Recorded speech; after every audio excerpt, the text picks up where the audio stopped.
Close your eyes now, and let your breathing slow to match the gentle rhythm of centuries turning like pages in an ancient book. Tonight, we drift together through the mists of time, where the boundaries between dreams and history blur like candlelight through morning fog.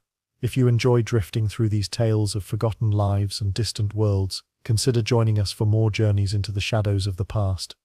Let the soft crackle of imagined fires warm your spirit as we begin our wandering through four corners of human experience, each separated by oceans and centuries, yet connected by the eternal threads of survival, desire, faith, and the endless human capacity to endure.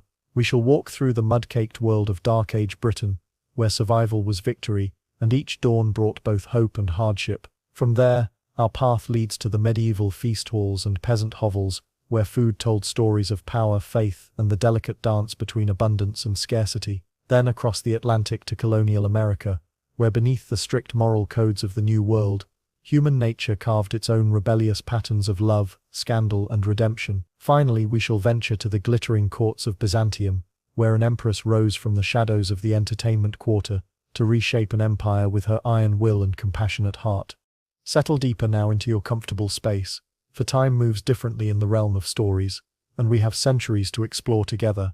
The shadowy world of Dark Age Britain. Picture, if you will, the moment between night and day in a world where central heating meant sleeping beside a goat, where literacy was viewed with suspicion, and where a successful day was measured simply by not dying of dysentery. This is Dark Age Britain, a land wrapped in mist and uncertainty, where time itself seemed to move like honey through cold air, thick and golden and impossibly slow. You wake with a sneeze that echoes through the single room that houses your entire existence. Above you, the thatched roof weeps gentle drops of morning dew, each one a small reminder that the boundary between inside and outside is more aspiration than reality. A goat stares directly into your soul with the patient intensity of a creature that has claimed your corner of the hut as its own domain. This is not your goat, though. Ownership in such times is a fluid concept, negotiated daily between humans and animals who share the same urgent need for warmth and shelter. Your bed is not a bed, as we might imagine it, but rather a collection of straw that pokes and prods you in places that dignity would prefer to forget. Something lives within this straw mattress, and both of you have reached an unspoken agreement to pretend the other does not exist. It is a delicate détente born of necessity and mutual exhaustion. The air inside your dwelling moves like a living thing, thick with smoke that has nowhere to go, because chimneys are still centuries away from being commonplace. This smoke carries with it the essence of everything that makes life possible and endurable in equal measure: unwashed bodies that have not known soap in weeks, wet wool that steams gently in the morning air, and what can only be described as ancient sadness given form and substance. As you sit up carefully, mindful not to strike your head on the low wooden beams that hold up your small world, you become aware of the symphony of awakening that plays each morning in this forgotten corner of Britain. Someone coughs with the dedication of a church bell, marking time with each ragged breath. A rooster that may or may not actually be a rooster announces the day with sounds that could just as easily be coming from your neighbor, who has been trying to clear his throat since the previous Thursday. Your tunic awaits you in a crumpled heap by the door, and as you lift it, you catch the unmistakable scent of goat. This time, it is your goat, the one that has developed the unfortunate habit of expressing its opinions through various bodily functions upon your clothing. Yet you pull the garment over your head anyway, because in Dark Age Britain, the alternative, facing the day without covering, would likely result in accusations of sorcery, followed by someone throwing a bucket of pottage at you with righteous indignation. The morning air outside your hut is crisp with promise, and thick with the earthy perfume of a world where humans and animals exist in close quarters. It smells of damp hay and last night's cooking fires, with undertones of something that might be decomposing or fermenting, though in this place and time, such distinctions are largely academic. Breakfast in Dark Age Britain is less a meal than a philosophical meditation on the nature of sustenance itself. The concept of a hearty morning feast belongs to a different world entirely, one where abundance is taken for granted rather than prayed for nightly. Instead, you make your way to the cooking pit, where a clay pot bubbles with suspicious enthusiasm over a low fire that seems to flicker with ancient knowledge. Today's offering is gruel, that noble staple of medieval survival, thin and grey and containing approximately 1 grain of oat per person in the entire village. The wooden bowl you retrieve for your portion bears only 1 crack this morning, which marks this as a day of unusual good fortune. You ladle the warm liquid into your vessel, trying not to contemplate too deeply who might have stirred it or what implement they might have used for this sacred duty. As you sit upon a log that has served as dining furniture for more years than anyone can remember, a chicken wanders by with the confident air of a creature that knows it is too valuable to become dinner anytime soon. A fly lands in your gruel, and despite your best efforts to convince it otherwise, seems determined to join you for this morning meal. You shrug with the resignation of someone who has learned to find protein wherever it presents itself. The morning routine of Dark Age Britain unfolds around you like a familiar tapestry woven from necessity and grim determination. Your mother calls your name through the scarf she uses as a head covering, summoning you to the daily ritual of chores that will occupy every moment between now and exhausted sleep. There is dung to be shoveled, and this is not merely a task but an art form practiced by generations who understood that animal waste was currency, fuel, fertilizer, and building material, all combined into one supremely practical substance. Behind your hut, the animals wait in their pen like an audience expecting entertainment. The pigs watch with what might be contempt. The goats seem vaguely amused by your predicament, and one particularly self-important chicken follows you closely, critiquing your technique with the sharp eye of a professional supervisor. Your wooden shovel, splintery and warped from years of faithful service, weighs about as much as a small child and possesses the effectiveness of a weapon designed by someone who had never actually seen dung before. The trick to shoveling excrement in the Dark Ages is a delicate balance of breathing, enough to maintain consciousness, but not so much as to regret the circumstances of your birth. Each scoop becomes a meditation on survival, each pile a small victory against the forces of chaos that constantly threaten to overwhelm your small corner of existence. You drag your harvest to the compost heap on a sled, because wheels, while theoretically possible, function poorly in 6 inches of seasonal swamp. The compost heap itself rises like a monument to human persistence, steaming in the morning air with the patient dignity of something that has accepted its role in the great cycle of life and death and rebirth. Time moves differently in this world, where calendars are rumors and clocks are fantasies dreamed by monks in distant monasteries. You have absolutely no idea what year it is, and this ignorance is shared by nearly everyone around you. Someone once mentioned that it might be the year 493, though another villager insisted with equal confidence that it was 526. Old Tilda maintains that the Romans never actually left, which demonstrates either remarkable optimism or complete detachment from observable reality. Your concept of time revolves entirely around the sun and its moods, the seasons and their demands, and the rhythms of survival that have governed human existence since the beginning of memory. There are no tax seasons to dread, no deadlines to meet, no appointments to keep. Instead, there is planting time and harvest time, the season of ice and the season of mud, and the eternal present moment of simply continuing to exist. The village elder marks major events, not by dates, but by memorable catastrophes.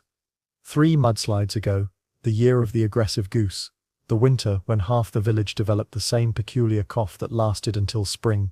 Your age is best described as old enough to be useful, but young enough to complain about it.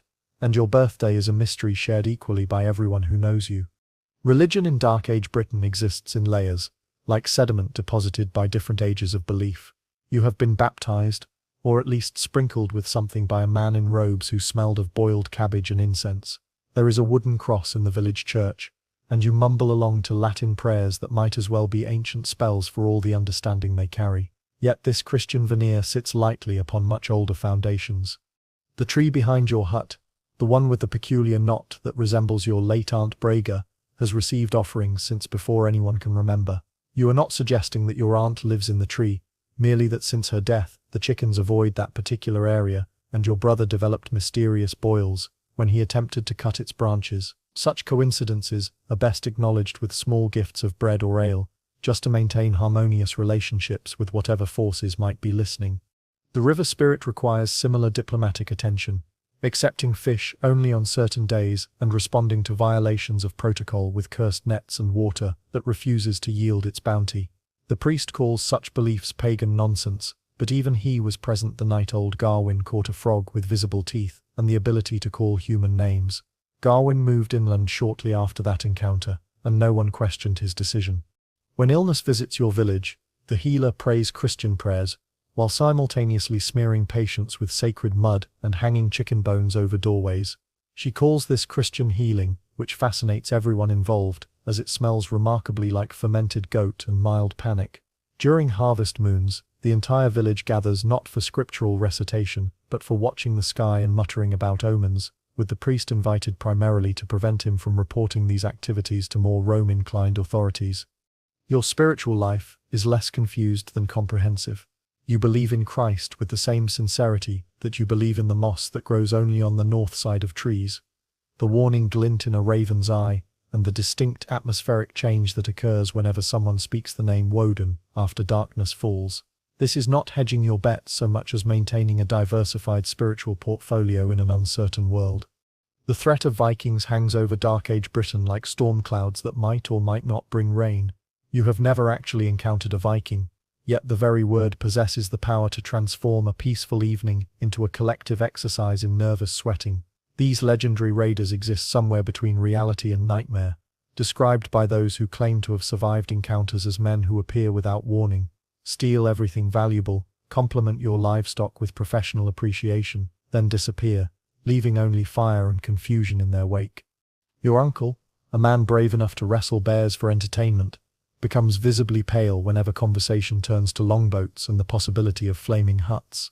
The local priest insists that prayer and fasting will protect the community, while the militia advocates running into the woods and hiding like particularly large squirrels. The squirrels, notably, have maintained a much better survival rate than most human defense strategies. Your village is not coastal, and the nearest waterway is more optimistic puddle than navigable river, yet you still sleep with one ear alert for the sound of foreign voices. Your emergency preparations consist of a bag containing stale bread and the family's one knife that does not immediately bend upon contact with anything harder than butter. When someone sneezes unexpectedly, your heart leaps. When traders arrive speaking unfamiliar accents, you instinctively reach for the nearest stick-shaped object. In Dark Age Britain, the word Viking functions less as a descriptor than as a threat level, like shouting fire in a crowded theatre, except the fire also has a beard and demands tribute in the form of silver and livestock. Healthcare in your time period is an art form, practiced by individuals who combine faith, superstition, and creative applications of local materials into treatments that are memorable if not always effective.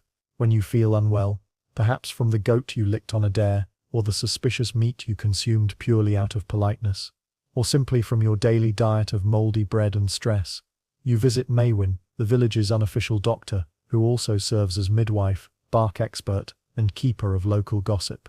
Maywin greets your arrival with a kind smile and a bucket of something that steams ominously. When you inquire about the contents, she advises you not to worry, which immediately causes you to worry considerably more. The treatment begins with sacred mud, not just any mud, but specifically mud from a bog, where a saint allegedly sneezed at some point in the distant past. The verification process for this claim remains mysterious, but you are already halfway coated before doubts become relevant. Next comes the herbal compress, a mixture of nettle, moss, and something that smells like concentrated despair. She applies this to your forehead while chanting what might be ancient healing songs, or possibly the lyrics to a tavern drinking song. The similarity between the two is closer than anyone cares to admit. The leeches arrive with ceremony befitting their medical importance. These creatures are meant to balance your humors, which you had not realized were imbalanced until this moment. You had assumed your only humor was mild sarcasm, but apparently your spleen harbors anger and your bile is plotting revolution. The leeches attach to your feet, arms, and disturbingly your ear, creating a sensation that is both tickling and deeply unsettling. Once the leeches have dined to their satisfaction, and your faith in medical science has been thoroughly rattled, Maywin presents you with a talisman constructed from straw, teeth, and what appears to be someone's discarded button. You are instructed to wear this until your fever breaks or the moon turns red, whichever occurs first. The hedge seems designed to cover all possible outcomes. Finally, she recommends prayers, many prayers, to saints whose names you have never heard, and one particularly temperamental river spirit, who apparently takes a personal interest in human health. You accept these recommendations with the gratitude of someone who cannot afford to offend either medicine or water sources. You return home covered in mud, mildly drained of blood, and spiritually bewildered. You still feel ill, but now you also feel traditional, which counts as progress in Dark Age Britain. Healthcare here is less about cures than about hope, superstition, and the creative application of swamp materials to human problems. Bathing in your world is a philosophical concept rather than a practical routine. You have bathed before, Certainly once when you were 7 and fell into a river, once when the healer insisted you needed to cleanse your aura, and once when a chicken expressed its opinion directly upon your head with such force that your mother declared intervention necessary. Generally, however, you avoid bathing not from laziness but from an understanding of the logistical challenges involved. Water must be fetched from a well located half a mile away, and guarded by a goose, whose commitment to territorial defense borders on the fanatical. This water must then be heated over a fire, cooled to a temperature that will not remove skin, and poured into a wooden tub that you technically share with 5 family members, 2 cousins, and a goat that has developed an unhealthy interest in human hygiene rituals. Soap exists as a theoretical possibility, manufactured from animal fat and ash, in a process that creates a substance smelling strongly of betrayal. This soap technically cleans you, but it also burns your eyes, your dignity, and possibly your soul. The experience is memorable in ways that discourage repetition. Your neighbors do not judge your bathing schedule, because they follow identical patterns of avoidance. Everyone operates under an unspoken agreement that universal odor creates a level playing field where no one has grounds for criticism. This diplomatic approach extends to other awkward realities, such as the mysterious stains on the village elder's robes and the persistent rumors that he conducts conversations with mushrooms. When you do bathe, it typically involves a dry rub with moss or a hurried splash in a stream while praying no one witnesses this suspicious behavior. Being caught bathing can lead to accusations of possession or attempts at seduction, possibly both simultaneously. The monks bathe more frequently, which creates suspicion about their spiritual priorities, though they have access to better water sources, presumably because they have prayed for plumbing with greater dedication than the average villager. Your skin has adapted to these conditions, developing a toughness that serves as natural armor against the elements.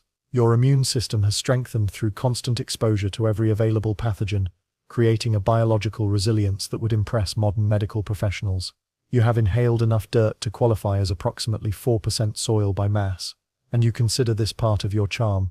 When rain falls, you might stand outside and pretend this constitutes intentional bathing, though prolonged exposure to precipitation can result in accusations of ritual behavior, which leads to complicated situations involving chickens, Latin prayers, and mild public shaming.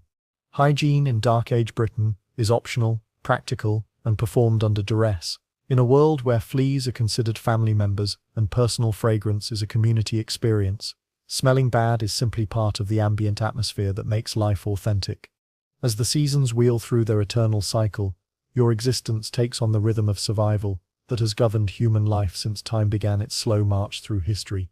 You have moved slightly upward in the world's estimation, no longer quite a peasant but something else, perhaps a minor person of consequence, a distant cousin to someone who owns the only functioning mill in the county, or simply someone who has survived long enough to merit a second tunic. This second tunic represents wealth beyond the dreams of your childhood self. You now possess a hall instead of a hut, and while this hall still leaks, it does so with less enthusiasm than your previous dwelling. The floor remains dirt, but it is now decorative dirt, occasionally scattered with rushes that might be lavender if you are feeling optimistic, or stale barley if your servant has been sampling the ale supply again.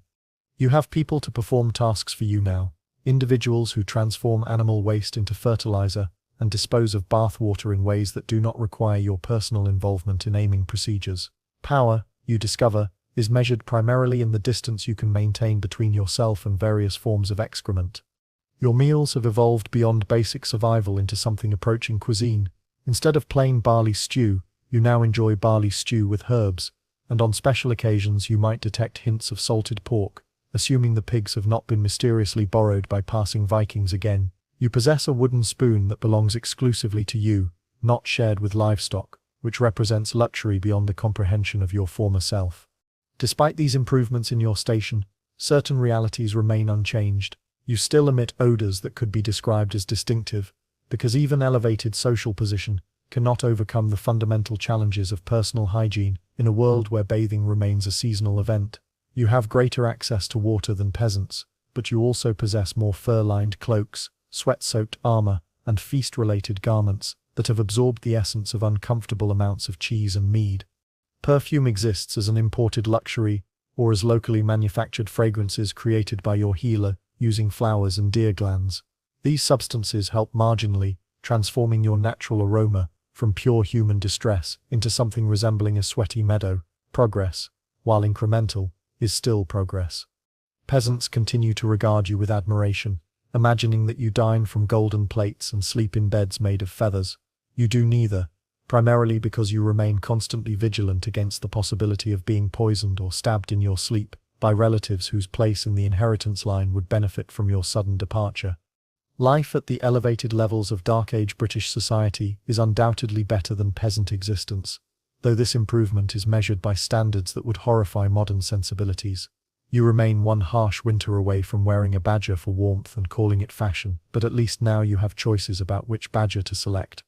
The world of knowledge and learning exists in a realm as distant from your daily experience as the courts of distant kings. You cannot read, write, or count beyond whatever digits you have not lost to frostbite, accident, or disagreement with sharp objects. This limitation does not mark you as unusual, rather it places you solidly within the majority of humanity who consider literacy a peculiar hobby practiced by monks and other individuals with too much time and too little practical work to occupy their days. Education in Dark Age Britain is a luxury reserved for those who can afford to spend years learning to interpret tiny marks on parchment, while everyone else focuses on the more pressing concerns of survival. Monks represent the scholarly class, individuals who know Latin, Greek, astronomy, and the proper techniques for drawing muscular angels in the margins of manuscripts. They live in cold stone buildings, spend their days copying texts and pretend to enjoy meals consisting primarily of boiled cabbage and spiritual fulfillment. You have encountered writing on the priest's scrolls, where it appears as tiny chicken footprints marching across parchment in neat rows. The priest insists these marks convey important religious truths, biblical wisdom, and divine commandments, though for all you know, they might represent his shopping list interspersed with sketches of Saint Catherine riding a dragon. The similarity between profound religious text and mundane personal notes is impossible for you to determine. Your education comes from three primary sources: your parents, who teach practical survival skills, the local elder, who specializes in superstition and dubious historical claims, and life itself, which provides instruction in pain, disappointment, and the art of making the best of impossible circumstances. These teachers offer lessons that cannot be found in any manuscript, knowledge that keeps you alive when written words would be useless. You possess a different kind of literacy, one written in seasons and weather patterns, in the behavior of animals, and the subtle signs that indicate whether food is safe to eat. You can identify herbs that heal and those that kill, predict rain by the way your joints ache, and negotiate successful trades with individuals who communicate primarily through grunts and gestures. These skills, while unwritten, represent a form of education that serves you better than the ability to recite Cicero. In Dark Age Britain, practical intelligence matters more than academic knowledge. You may not be able to compose poetry in Latin, but you can fight off wolves with a stick, win arguments with intoxicated pig farmers, and identify the subtle signs that indicate your goat is planning some form of mischief. These abilities, while never recorded in scholarly texts, represent the difference between survival and becoming a cautionary tale whispered around winter fires. Entertainment in your world operates without screens, stages, or any technology more advanced than fire. When the sun disappears and work becomes impossible in the darkness, your community gathers around the hearth for the ancient human rituals of storytelling, gossip, and social bonding through shared warmth and conversation. The communal fire serves as your cinema, theatre, radio, and social center, all contained within a single crackling, smoky focal point. This fire is hot enough to singe eyebrows if you sit too close, yet necessary for survival if you sit too far away. It creates an atmosphere where stories naturally emerge from the flickering shadows and dancing light. Someone inevitably begins a tale, usually involving ancient kings, sacred stones, or farmers who made spectacularly poor decisions regarding livestock management. These stories rarely reach their conclusions without interruption, as someone else will invariably announce that their grandmother told the story differently, launching an entirely new version featuring druids, pigs, and complicated marriage arrangements that make little sense to anyone who was not present for the original events. The village gossip network operates with efficiency that would make modern communication systems envious.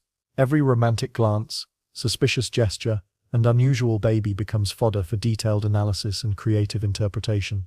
The speed with which rumors travel through your community suggests that scandal possesses its own form of supernatural transportation, arriving at every hearth almost before it has finished happening. Musicians occasionally appear, playing instruments that resemble harps or possibly represent the torture of small animals, depending on the performer's skill level. The audience responds with applause that reflects social survival instincts rather than genuine musical appreciation, understanding that community harmony requires enthusiastic support for all cultural endeavors, regardless of their actual merit. Dancing may occur, particularly after the consumption of mead, though these performances represent less choreography than purposeful flailing set to rhythm. When the evening reaches peak entertainment levels, riddle contests emerge, or someone challenges a neighbor to arm wrestling contests involving live chickens. This constitutes high culture in your world, where entertainment value is measured by participation rather than production quality. Nothing, however, surpasses the simple pleasure of gathering around the fire for warmth, laughter, and the subtle social negotiations that maintain community bonds. These evenings provide not just entertainment but essential communication, where important information travels disguised as casual conversation, and social relationships are maintained through shared experience. Weather in Dark Age Britain is not a background condition, but an active antagonist in the daily drama of survival. You wake up wet again though, determining whether this moisture comes from rain, roof leakage, or the collective exhalation of 5 humans and 2 goats sharing a confined space, has become an academic exercise in futility. Your blanket, constructed from scratchy wool and questionable life choices, dampens your spirits as effectively as it fails to protect your body. The rain is not the gentle precipitation of romantic poetry, but a cold, stinging assault that seems to take personal pleasure in finding every gap in your clothing and every weakness in your shelter.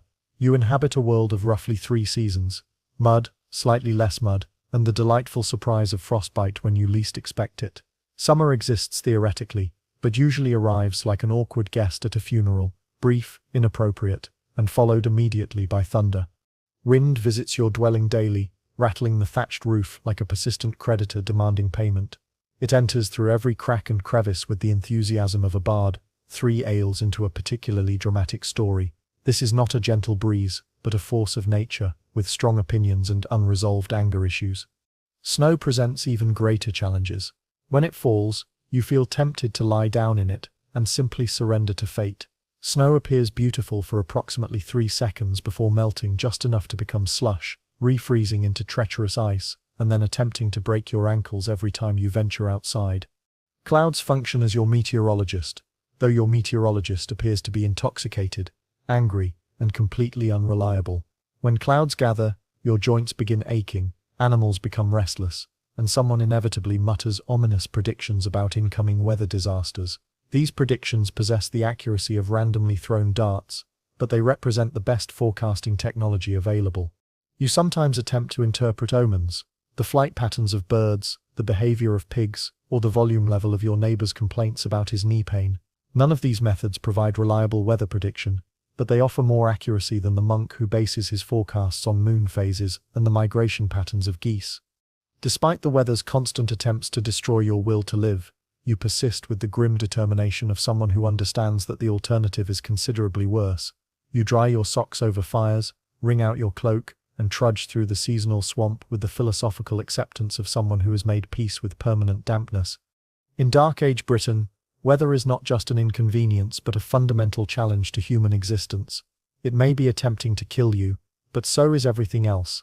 And at least the weather does not demand rent, tribute, or explanations for your theological beliefs. Marriage in your world functions as a practical arrangement rather than a romantic ideal.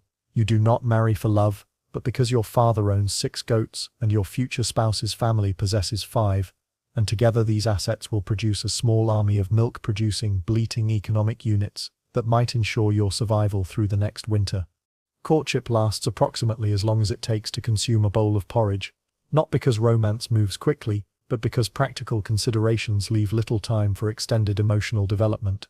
You meet your spouse on the same day you exchange vows, which emphasize practical cooperation rather than eternal devotion. The ceremony focuses on "please do not die of dysentery before we have produced at least 1 child," rather than poetic declarations of undying love. Love represents something poets whisper about, probably in Latin, while you focus on the more immediate concern of learning to tolerate someone who chews loudly and forgets to wash their feet with disturbing regularity. The wedding ceremony itself is modest, featuring you, your betrothed, a nervous priest, and an enthusiastic crowd of family members who are primarily interested in livestock exchanges rather than romantic sentiment. Privacy is a luxury reserved for nobles and hermits. Your wedding night is monitored by relatives who nod approvingly when evidence of consummation appears on bed linens, because community involvement in private matters is considered normal and necessary for social stability. From this point forward, your relationship develops into a partnership focused on practical cooperation. Together, you raise pigs, repair roof damage, and engage in spirited discussions about who left the firewood exposed to rain. Children arrive partly from joy, but mostly because your village's mortality rate makes statistical reproduction necessary to maintain population levels. If your partner dies, which they probably will, from causes ranging from plague to accidentally falling into a well while chasing a chicken, you remarry with all the emotional ceremony of exchanging worn boots. Grief is brief by necessity, then life continues because barley needs harvesting regardless of personal loss. In quiet moments, affection might develop through shared experiences, a laugh across the hearth, a warm bowl of stew offered without being requested, a look of understanding during particularly difficult days. These small mercies are rare and treasured, representing the closest approximation to romance that survival allows. Death in Dark Age Britain is a constant companion, though rarely the peaceful, dignified departure one might hope for. Your ideal death scenario involves falling asleep beside a warm fire, belly full of stew, surrounded by children who bear some resemblance to you, with perhaps one becoming literate enough to record your name in a manuscript somewhere. Edric, who lived, farmed, and passed peacefully, winter of 841. Reality suggests you will more likely be trampled by a runaway ox or stabbed during a Viking raid while half asleep and wearing only one shoe. Dying quietly in bed represents winning the medieval lottery of fates. Most people expire like dropped sacks of grain, suddenly, inconveniently, and with minimal dignity preserved. Disease offers numerous creative options for departure: plague, famine, infected splinters, childbirth complications, and the ever-popular mysterious fever that appears without warning, boils you alive from the inside, then politely disappears into the fog, leaving behind only questions and grief.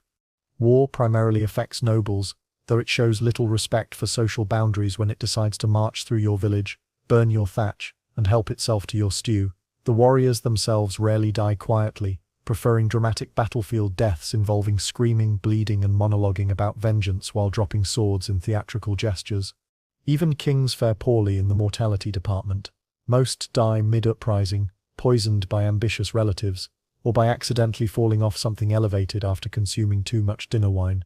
Their deaths receive more attention from chroniclers, but the ending is equally final. The monks insist you should die with a clean soul, though the definition of clean remains somewhat mysterious. To be safe, you have confessed to things you never actually did, including stealing Brother Cathbert's apples, which you definitely did, though they were disappointingly sour. Ultimately, you want someone to remember your name, perhaps carved into stone, or mentioned at a feast. You have survived frost, famine, and your neighbor who coughs blood in your direction every spring, a peaceful death in your sleep, rather than screaming in a burning granary during a diplomatic misunderstanding with visiting Danes. Seems like a reasonable final request from a universe that has not been particularly generous with reasonable requests. Nightfall in Dark Age Britain descends like a damp wool blanket, itchy, heavy, and carrying suspicious odors that defy identification. You carefully bank the hearth fire, understanding that if the last ember dies before dawn, you will wake with frost in your eyebrows and the joyful discovery that your nose has frozen shut again. You arrange yourself under rough wool coverings beside someone whose snoring resembles a wounded boar engaged in territorial disputes. The floor beneath you is packed dirt, the roof leaks on Tuesdays with religious regularity, and wind whistles through every crack with the enthusiasm of an overzealous bard. Above your head, mice or spirits or both scratch with persistent determination. As you curl into a position reminiscent of a salted fish, you wonder if tomorrow might prove marginally less challenging than today. Perhaps the pig will remain in its pen. Perhaps the priest will not lecture you for sneezing during Mass. Perhaps you will relocate that comb you lost last spring, though statistical probability suggests otherwise. You replay the day's events in your mind, collecting dung, stepping in additional dung, trading a turnip for something vaguely edible, and avoiding both your neighbor and his unsolicited opinions on proper chicken rotation techniques. You fought a goose and lost. Your body aches in specific places. Your pride bears fresh wounds, and you carry the deep spiritual exhaustion reserved for people who remain uncertain about which century they inhabit. Outside, wolves howl, Or perhaps that sound comes from your cousin Wolfstan after consuming too much mead. Either possibility seems equally likely, and the distinction has become irrelevant for practical purposes. You pull the scratchy blanket closer and attempt to drift towards sleep. In your dreams, you inhabit a better world featuring soap, literacy, and bread that contains no gravel whatsoever. In this imaginary realm, you own 2 pairs of shoes and consume food that was not boiled in despair. Tomorrow will probably resemble today in most essential aspects, but you will rise anyway, because you always do. In Dark Age Britain, survival constitutes its own quiet form of rebellion against a universe that seems determined to make existence as challenging as possible. You are not a hero, not a legend, not even literate, but you endure, and somehow in this harsh world endurance becomes enough. The story of your life would never be written in manuscripts or sung by traveling bards, but it represents something equally valuable: the persistent human capacity to continue existing despite overwhelming evidence that existence is unreasonably difficult. As sleep finally claims you, you carry forward the knowledge that tomorrow will bring new challenges, new small victories, and the endless opportunity to prove once again that humans can adapt to almost anything, even life in Dark Age Britain. The medieval tapestry of food and faith.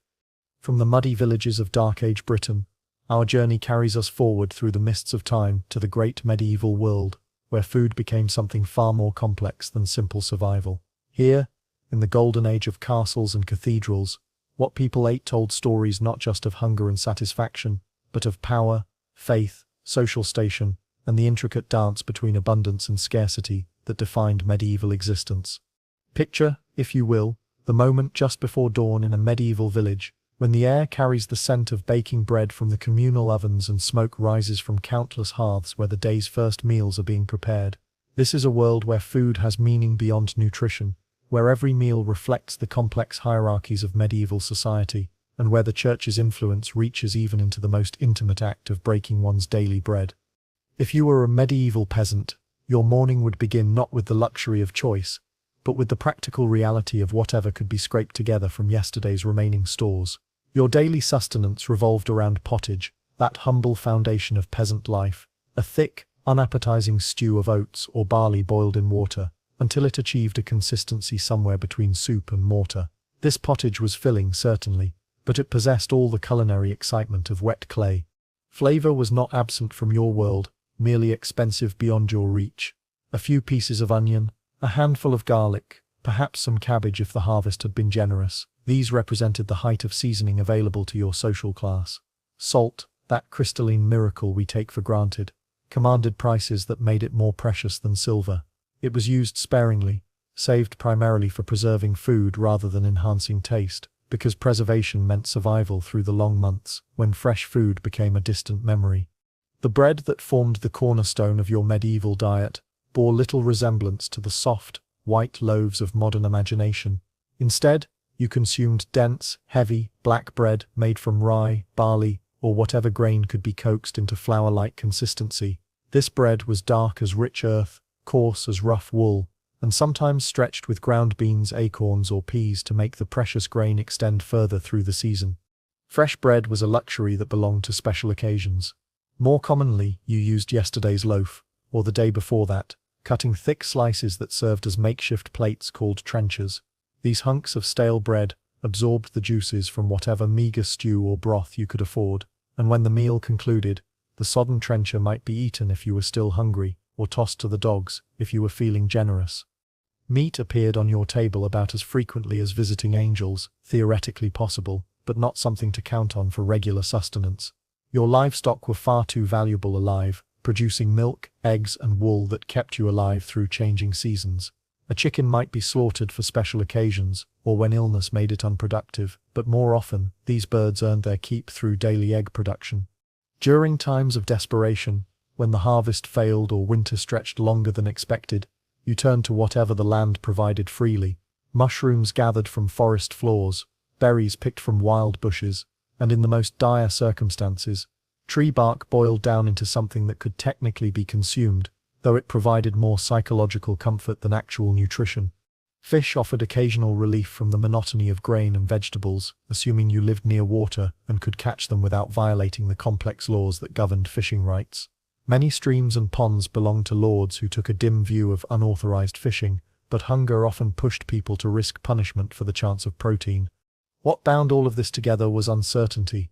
Your meals depended entirely on the harvest, and when rains failed or blight struck the fields, the spectre of famine loomed like storm clouds on the horizon. During these desperate times, pottage became thinner, bread portions smaller, and the gnawing ache of constant hunger became as familiar as your own heartbeat. For medieval peasants, eating was never about pleasure or satisfaction.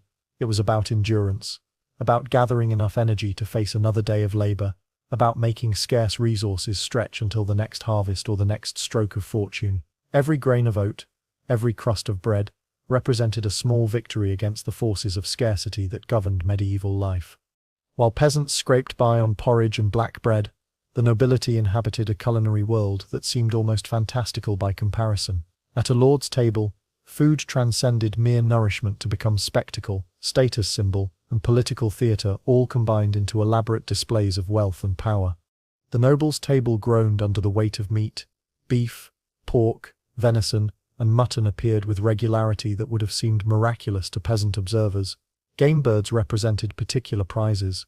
Pheasants, partridges, swans, and even peacocks graced the high table, often redressed in their colourful plumage after cooking to create dazzling centerpieces that announced wealth as clearly as any crown or banner. These meals were not merely about consumption, but about performance. The roasted peacock, its feathers carefully replaced after cooking, stood as a testament to the host's ability to command luxury and beauty simultaneously. Every dish told a story of resources, connections, and the power to transform the practical act of eating into something approaching art. Medieval pies bore little resemblance to modern pastries. These were substantial affairs, filled with minced meat, exotic spices, and sometimes dried fruits, all contained within thick pastry coffins that served as both cooking vessels and serving containers. The pastry itself was often too tough to eat, functioning more as an edible storage system than as part of the meal, though for the wealthy, even this practical shell was enhanced with decorative flourishes that demonstrated the cook's skill and the lord's refinement. What truly distinguished noble cuisine from peasant fare was the liberal use of spices. These precious substances, pepper, cinnamon, cloves, saffron, had traveled thousands of dangerous miles from Asia and the Middle East, their prices inflated by the perils of their journey. To season a dish heavily with imported spices was to announce one's wealth to everyone present, a culinary display that spoke louder than words about the host's economic power. The medieval noble's palate developed a taste for combinations that would seem bizarre to modern sensibilities. Meat might be sweetened with sugar, seasoned with cinnamon, and garnished with dried fruits, creating flavor profiles that blended sweet and savory in ways that reflected both wealth and sophistication. These complex tastes were entirely foreign to peasant experience, representing not just different food but a different world of possibilities. Dining itself became a carefully choreographed performance of social hierarchy. Meals were served in multiple courses, accompanied by music, dancing, and entertainment, designed to dazzle guests and reinforce the host's status. The arrangement of the hall reflected social order, the lord and lady at the high table, visible to all, while guests of decreasing importance occupied seats that corresponded to their social rank. Even the act of eating followed strict rules of etiquette that served to reinforce class distinctions. Who was served first, what portions they received, and how they conducted themselves at table all reflected and reinforced the complex social hierarchies that defined medieval society. For the nobility, food was never simply about satisfying hunger. It was about identity, power, and the elaborate social theatre that maintained their position at the apex of medieval society. Where the peasant's bowl contained survival, the noble's platter overflowed with performance, politics, and the sweet taste of absolute authority. The medieval church did not content itself with governing souls.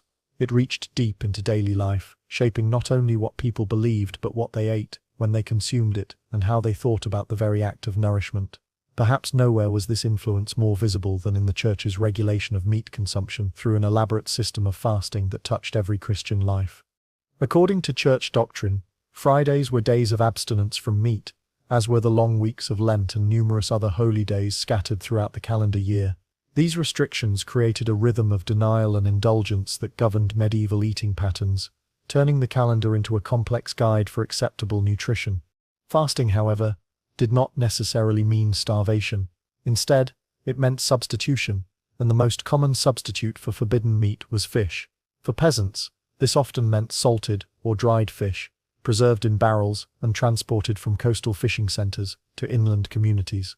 These preserved fish were not delicacies.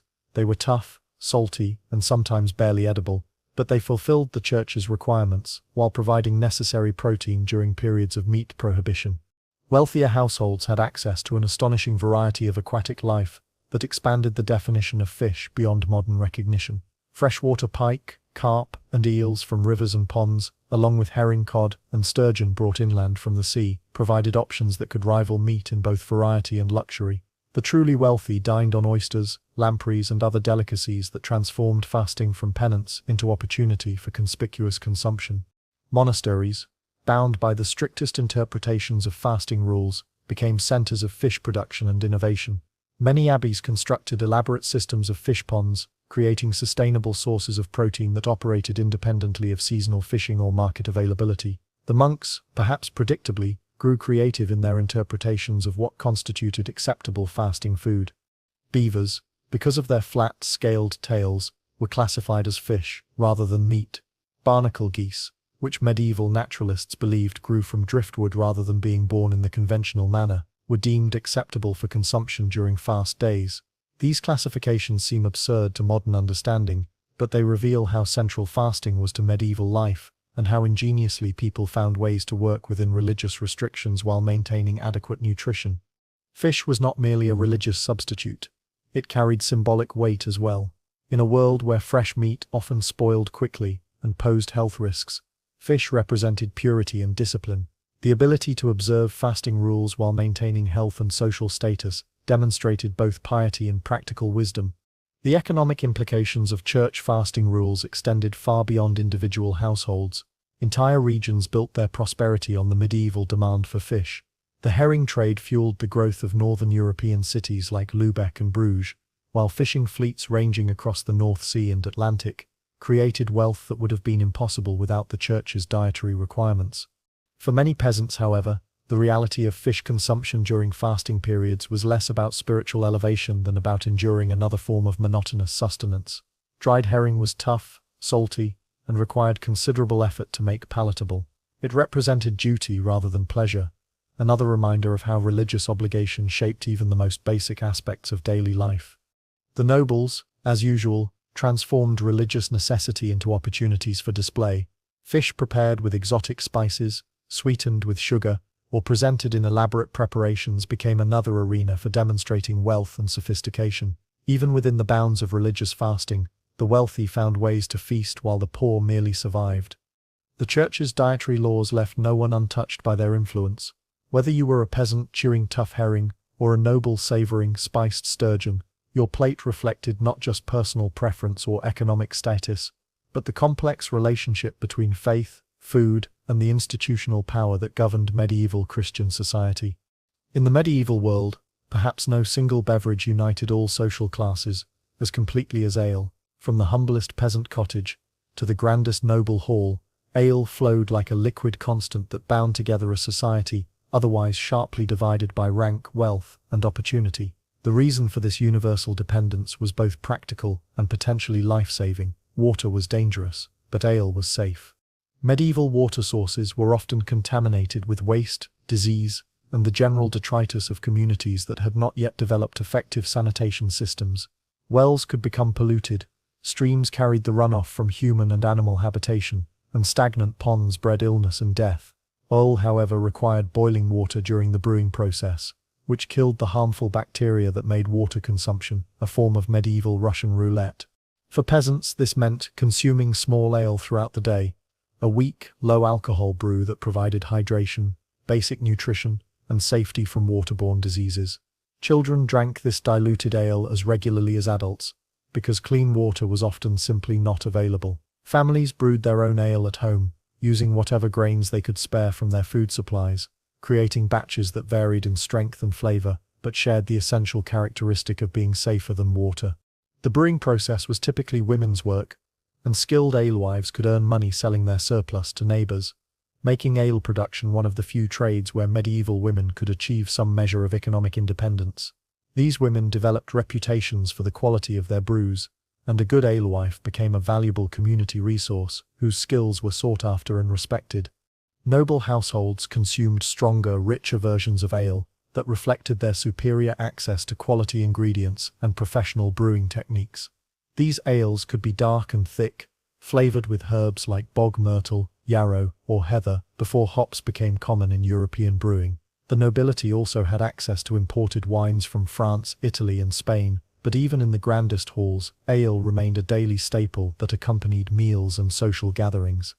Alehouses dotted medieval villages and towns, serving as the social centers where communities gathered to share news, conduct business, and escape the isolation of individual households. These establishments functioned as medieval pubs, places where peasants could gather after a day's labor to drink, gossip, and maintain the social connections that made village life bearable. The importance of ale to medieval society was reflected in the laws and regulations that governed its production and sale. Official ale tasters, known as ale conners, travelled from tavern to tavern, testing the strength and quality of ale to ensure that brewers were not cheating customers or diluting their products beyond acceptable limits. These regulations reveal how central ale was to daily life and how seriously authorities took the responsibility of maintaining quality control over this essential beverage. The culture of ale consumption came with its own set of social problems. Chronic drunkenness was mocked in plays, condemned in sermons, and feared by wives whose husbands spent family income in alehouses instead of bringing it home. Church authorities regularly preached against the dangers of excessive drinking, while civil authorities struggled to balance regulation with the practical necessity of ale in daily life. Despite warnings about the moral and practical dangers of drunkenness, refusing ale could be seen as suspicious behavior that suggested either illness or antisocial tendencies. Hospitality itself was often measured by the quality and quantity of ale offered to guests, and declining such offers might be interpreted as rejecting the host's friendship or generosity. From the humblest cottage to the grandest castle, the sound of ale being poured, the sight of foam rising in wooden cups, and the social rituals surrounding communal drinking created bonds that transcended social class. In a world of tremendous uncertainty and frequent hardship, ale provided not just physical sustenance but social comfort and community connection. The medieval world was awash in ale, because ale was safety, society, and survival, all contained in a single foaming cup that made life not just bearable, but occasionally even enjoyable. In the medieval world, few things announced wealth and power as clearly and immediately as the liberal use of spices. For the vast majority of the population, food remained plain, earthy, and monotonous throughout their lives. But in the kitchens of the wealthy, spices transformed ordinary ingredients into extraordinary experiences that proclaimed their owner's connection to the wider world and command of its most precious resources. Cinnamon, cloves, nutmeg, ginger, and saffron traveled thousands of treacherous miles from their origins in Asia and the Middle East, carried by merchants who braved deserts, storms, pirates, and political upheavals to bring these precious substances to European markets. Pepper, the most prized of all spices, was so valuable that it functioned as currency in some transactions, with individual peppercorns counted like coins. By the time these aromatic treasures reached a noble's pantry, their prices had increased exponentially from their original cost. A handful of saffron might cost as much as a horse, while a pound of pepper could represent more than a laborer's entire yearly wage.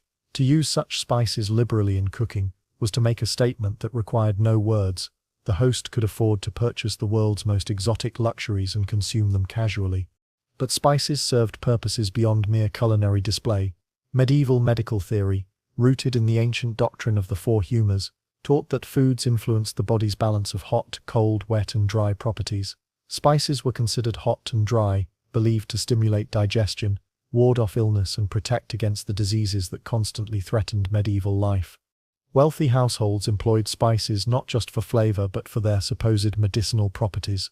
Physicians recommended specific spices for various ailments: ginger for stomach troubles, cinnamon for fever, cloves for toothache. The wealthy could afford to eat their medicine, incorporating health-giving spices into daily meals, while the poor relied on herbs and hope. The complexity of medieval noble cuisine would astonish modern palates accustomed to simpler flavor combinations. Meat might be stewed with cinnamon and sugar, creating sweet and savory combinations that reflected both wealth and sophistication. Fish could be prepared with ginger and raisins, while sauces thickened with ground almonds and colored with precious saffron created dishes that were as much visual spectacle as culinary experience. These elaborate preparations were completely foreign to peasant imagination.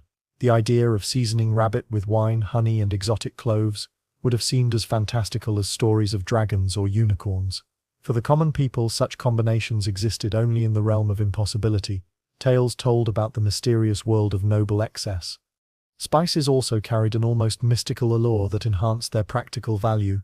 They came from lands that existed more in legend than reality for most Europeans, distant realms associated with silk, incense, and gold. Each pinch of cinnamon or clove carried with it stories of exotic journeys and unknown civilizations, making every seasoned dish a connection to the wider world beyond medieval Europe's limited horizons. The merchants who dealt in spices became wealthy and powerful through their control of these precious commodities. Spice trading required enormous capital, intimate knowledge of distant markets, and the ability to manage risks that could destroy fortunes overnight. Successful spice merchants often rose to positions of political influence, using their wealth to purchase titles, lands, and social status. For medieval nobles, spices represented more than seasoning. They were symbols of global reach, medical wisdom, and cultural sophistication. To own and use them casually was to demonstrate control over luxuries that remained forever beyond the reach of common people. The peasant's bowl contained survival. The noble's plate displayed connection to the exotic wealth of distant continents, one precious grain of pepper at a time. Medieval life oscillated between abundance and desperation, with a rhythm as predictable as the seasons and as devastating as natural disasters. The agricultural cycle that governed food production created dramatic swings between feast and famine that touched every level of society, though the poor bore the heaviest burden of these fluctuations. In years when weather cooperated and crops flourished, the medieval world briefly resembled a land of plenty. Barns overflowed with grain, herds remained healthy and productive, and markets buzzed with activity as farmers brought surplus produce to trade. For peasants, these fortunate seasons meant pottage enriched with beans and leeks, bread baked in larger loaves, and perhaps even scraps of bacon to flavor the cooking pot. Village communities celebrated these moments of abundance with festivals that allowed even the poorest residents to eat well temporarily. Harvest festivals, religious holidays, and seasonal celebrations provided opportunities for communal feasting, where an entire ox or sheep might be roasted and shared among neighbors who normally subsisted on grain and vegetables. But medieval prosperity was always fragile, dependent on weather patterns, crop diseases, and the countless variables that could transform abundance into catastrophe within a single growing season. When rains failed, frosts came too early, or blight struck the fields, famine spread across the land like a plague, affecting entire regions simultaneously. During these desperate times, survival strategies became increasingly creative and disturbing. Peasants turned to foods that in better times they would never have considered: acorns ground into bitter meal, weeds boiled into thin soups, and even tree bark stripped and prepared as emergency sustenance. Chronicles from famine years describe people scavenging for roots, eating grass, and competing with animals for food sources that provided more psychological comfort than actual nutrition. The social consequences of famine extended far beyond individual suffering. When crops failed, the careful hierarchies of medieval society came under tremendous strain.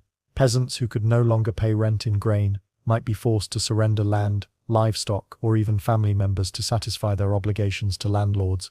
The bonds between lord and peasant, normally based on mutual obligation and protection, could dissolve under the pressure of widespread hunger. Even the nobility felt the impact of agricultural failure, though their resources provided some protection against the worst effects. Noble storerooms contained reserves of salted meat, preserved fish, and grain stores that could sustain them through months of scarcity. They also possessed the wealth and connections necessary to import food from regions where harvests had been more successful. However, prolonged famines tested even aristocratic resources. Noble households might be forced to reduce the size and frequency of their elaborate feasts, ration their precious spices more carefully, and limit their generous hospitality to important guests only. The abundance that normally characterized noble dining became a carefully managed resource during periods of widespread scarcity. Religion played a significant role in how medieval people understood and coped with these cycles of abundance and famine. The Church taught that both plenty and want were expressions of divine will, requiring appropriate responses of gratitude during good times and penance during hardship. Fasting periods and feast days created an artificial rhythm of restriction and celebration that paralleled the natural cycles of agricultural success and failure. The memory of famine influenced medieval behavior. Even during times of plenty, preservation techniques, salting, smoking, drying, were employed not just for convenience but as insurance against future hunger. Families and communities that had survived starvation never forgot the lessons of scarcity, maintaining stores and preparing for the lean years that inevitably followed periods of abundance. This constant awareness of potential disaster shaped medieval attitudes toward food, waste, and community obligation. Nothing edible was discarded carelessly, and communities developed complex systems of mutual support, designed to help members survive when individual resources proved insufficient. The cycle of feast and famine was not just about food, it was about the fundamental uncertainty that characterized medieval existence. To live in this world was to understand that today's abundance could become tomorrow's memory, and that survival often depended as much on community cooperation and careful planning as on individual effort. Medieval monasteries offered a unique perspective on food that differed dramatically from both noble excess and peasant desperation. For monks and nuns, meals were neither opportunities for display nor simply matters of survival, but rather spiritual exercises that transformed eating into prayer and made every bite a step toward salvation. The rule of Saint Benedict, which governed many monastic communities, emphasized moderation in all things, including food. Meals were to be simple, adequate for health, but never elaborate enough to distract from spiritual contemplation. Meat from four-legged animals was generally forbidden, leaving fish, eggs, cheese, and vegetables as the primary sources of protein and nutrition. Monastic meals followed a strict schedule that subordinated physical hunger to spiritual discipline. Typically, monks ate twice daily, once at midday and again in the evening, though during fasting seasons this might be reduced to a single meal. The timing of these meals was determined not by individual appetite but by the canonical hours that structured monastic life around prayer and work. The physical setting of monastic dining reinforced its spiritual significance. Meals were consumed in the refectory, a large communal hall where silence was strictly enforced. Instead of conversation, one monk would read aloud from scripture or the writings of saints, transforming the act of eating into a form of communal meditation that nourished both body and soul simultaneously. This imposed silence created an atmosphere where food became secondary to spiritual reflection. Monks were encouraged to eat mindfully, without haste or excess, treating their meals as opportunities to practice self-discipline and gratitude for divine provision. The absence of casual conversation forced attention inward, making every meal a small retreat from worldly concerns. Monasteries became centers of agricultural innovation and food production, partly out of necessity, and partly as expressions of their spiritual commitment to self-sufficiency. To sustain themselves without depending on secular society, monastic communities developed sophisticated systems of farming, brewing, cheese-making, and food preservation that often surpassed the techniques used in surrounding lay communities. The fish ponds, orchards, vineyards, and gardens that supplied monastic tables were maintained as works of devotion as well as practical necessity. The labor required to produce food was understood as a form of prayer, connecting the spiritual discipline of work with the physical need for sustenance in ways that secular society rarely achieved. Monastic brewing, in particular, became renowned for its quality and consistency. Beer produced by monks was clean, reliable, and nourishing, partly because monastic communities had both the resources and the dedication necessary to maintain high standards consistently. The surplus from monastic breweries provided income that supported charitable works and monastery maintenance. However, the reality of monastic dining sometimes fell short of idealistic principles. Wealthier monasteries, enriched by donations from noble patrons, occasionally indulged in meals that resembled aristocratic feasts more than expressions of religious humility. These excesses drew criticism from religious reformers and secular observers, who pointed out the contradiction between vows of poverty and elaborate dining.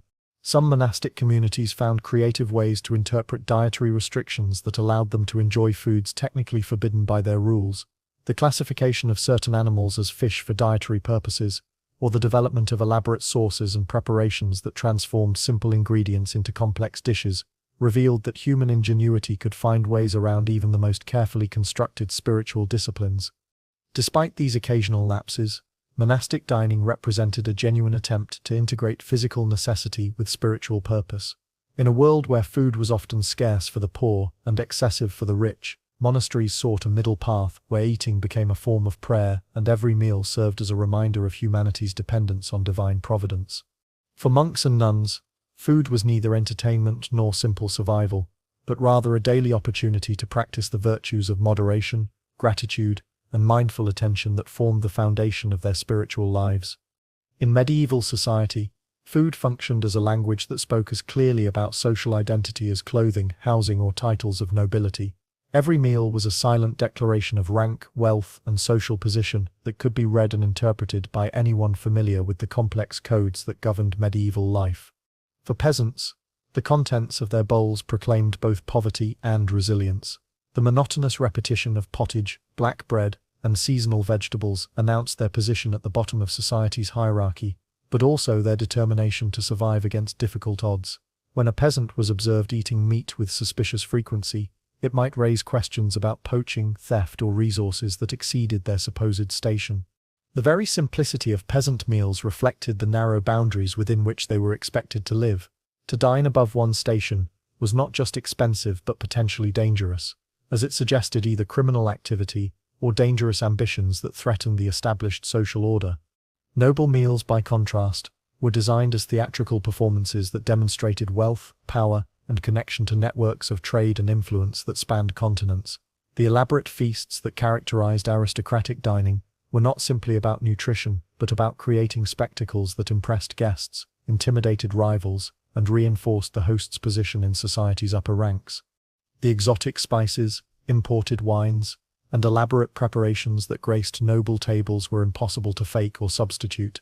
These ingredients required genuine wealth, established trade connections, and kitchens staffed with skilled cooks who understood how to transform expensive raw materials into impressive finished dishes.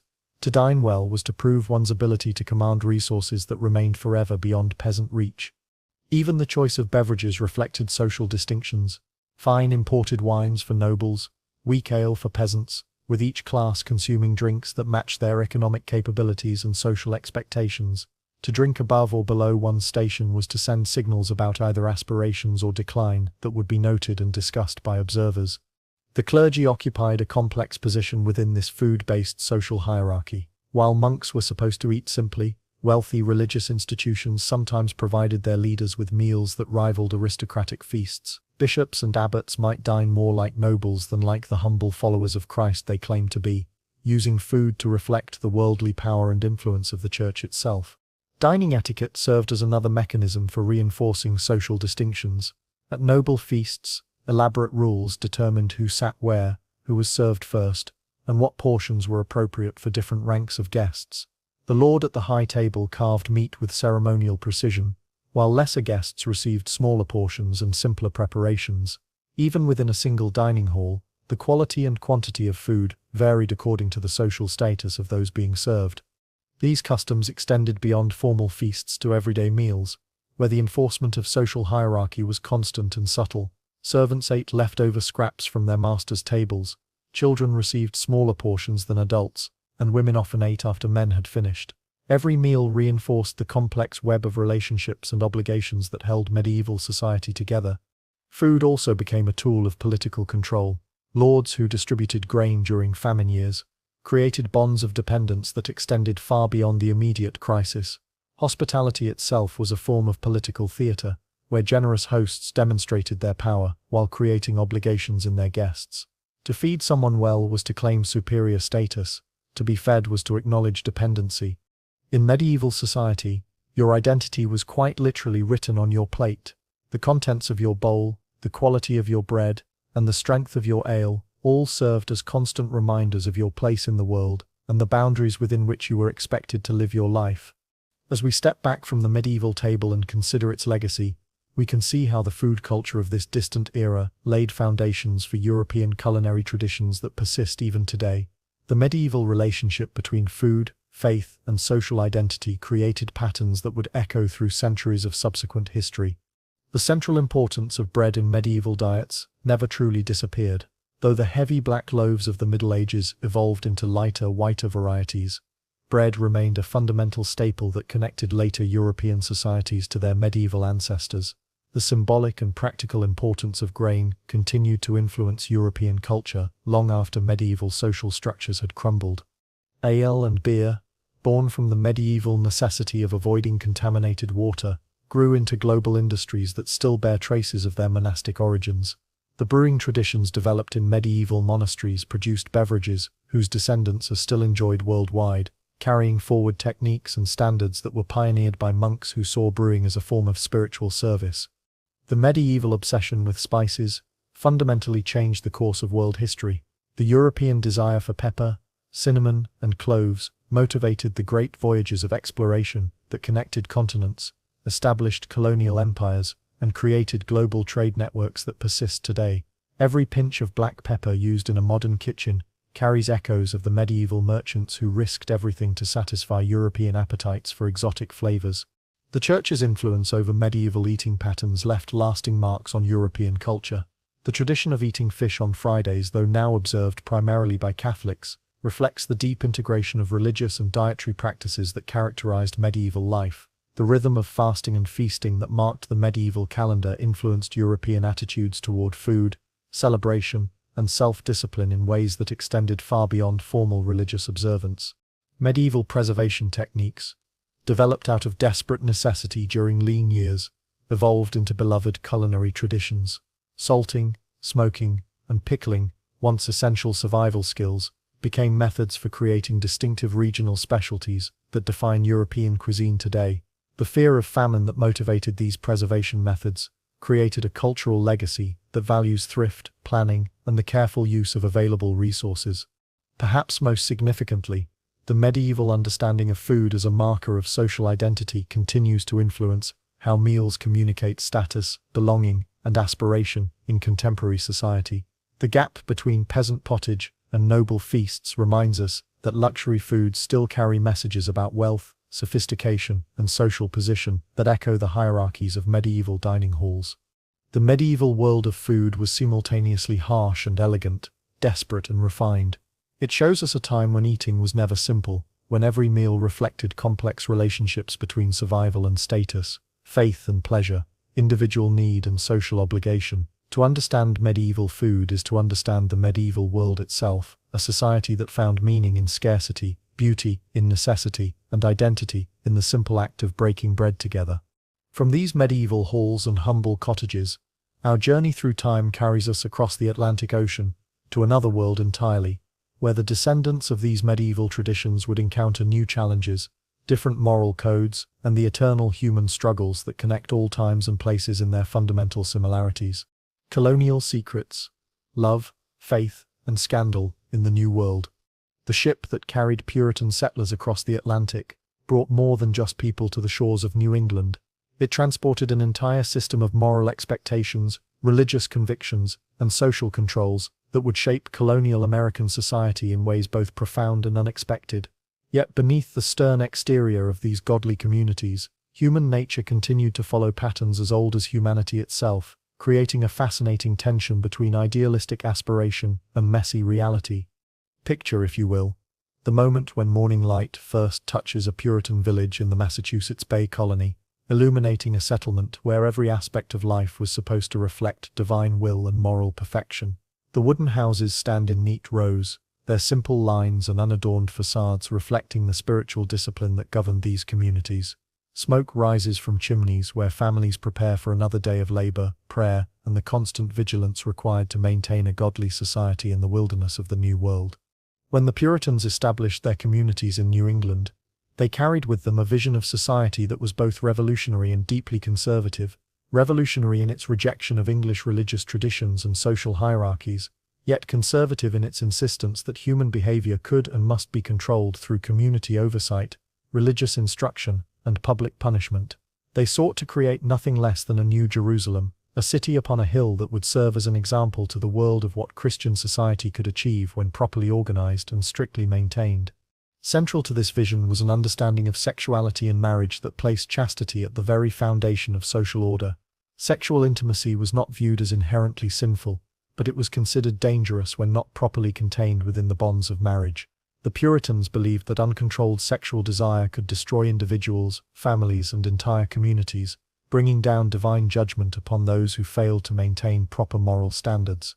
Ministers preached that sexual purity was not merely a personal virtue but a civic duty, essential for maintaining the covenant between the community and God.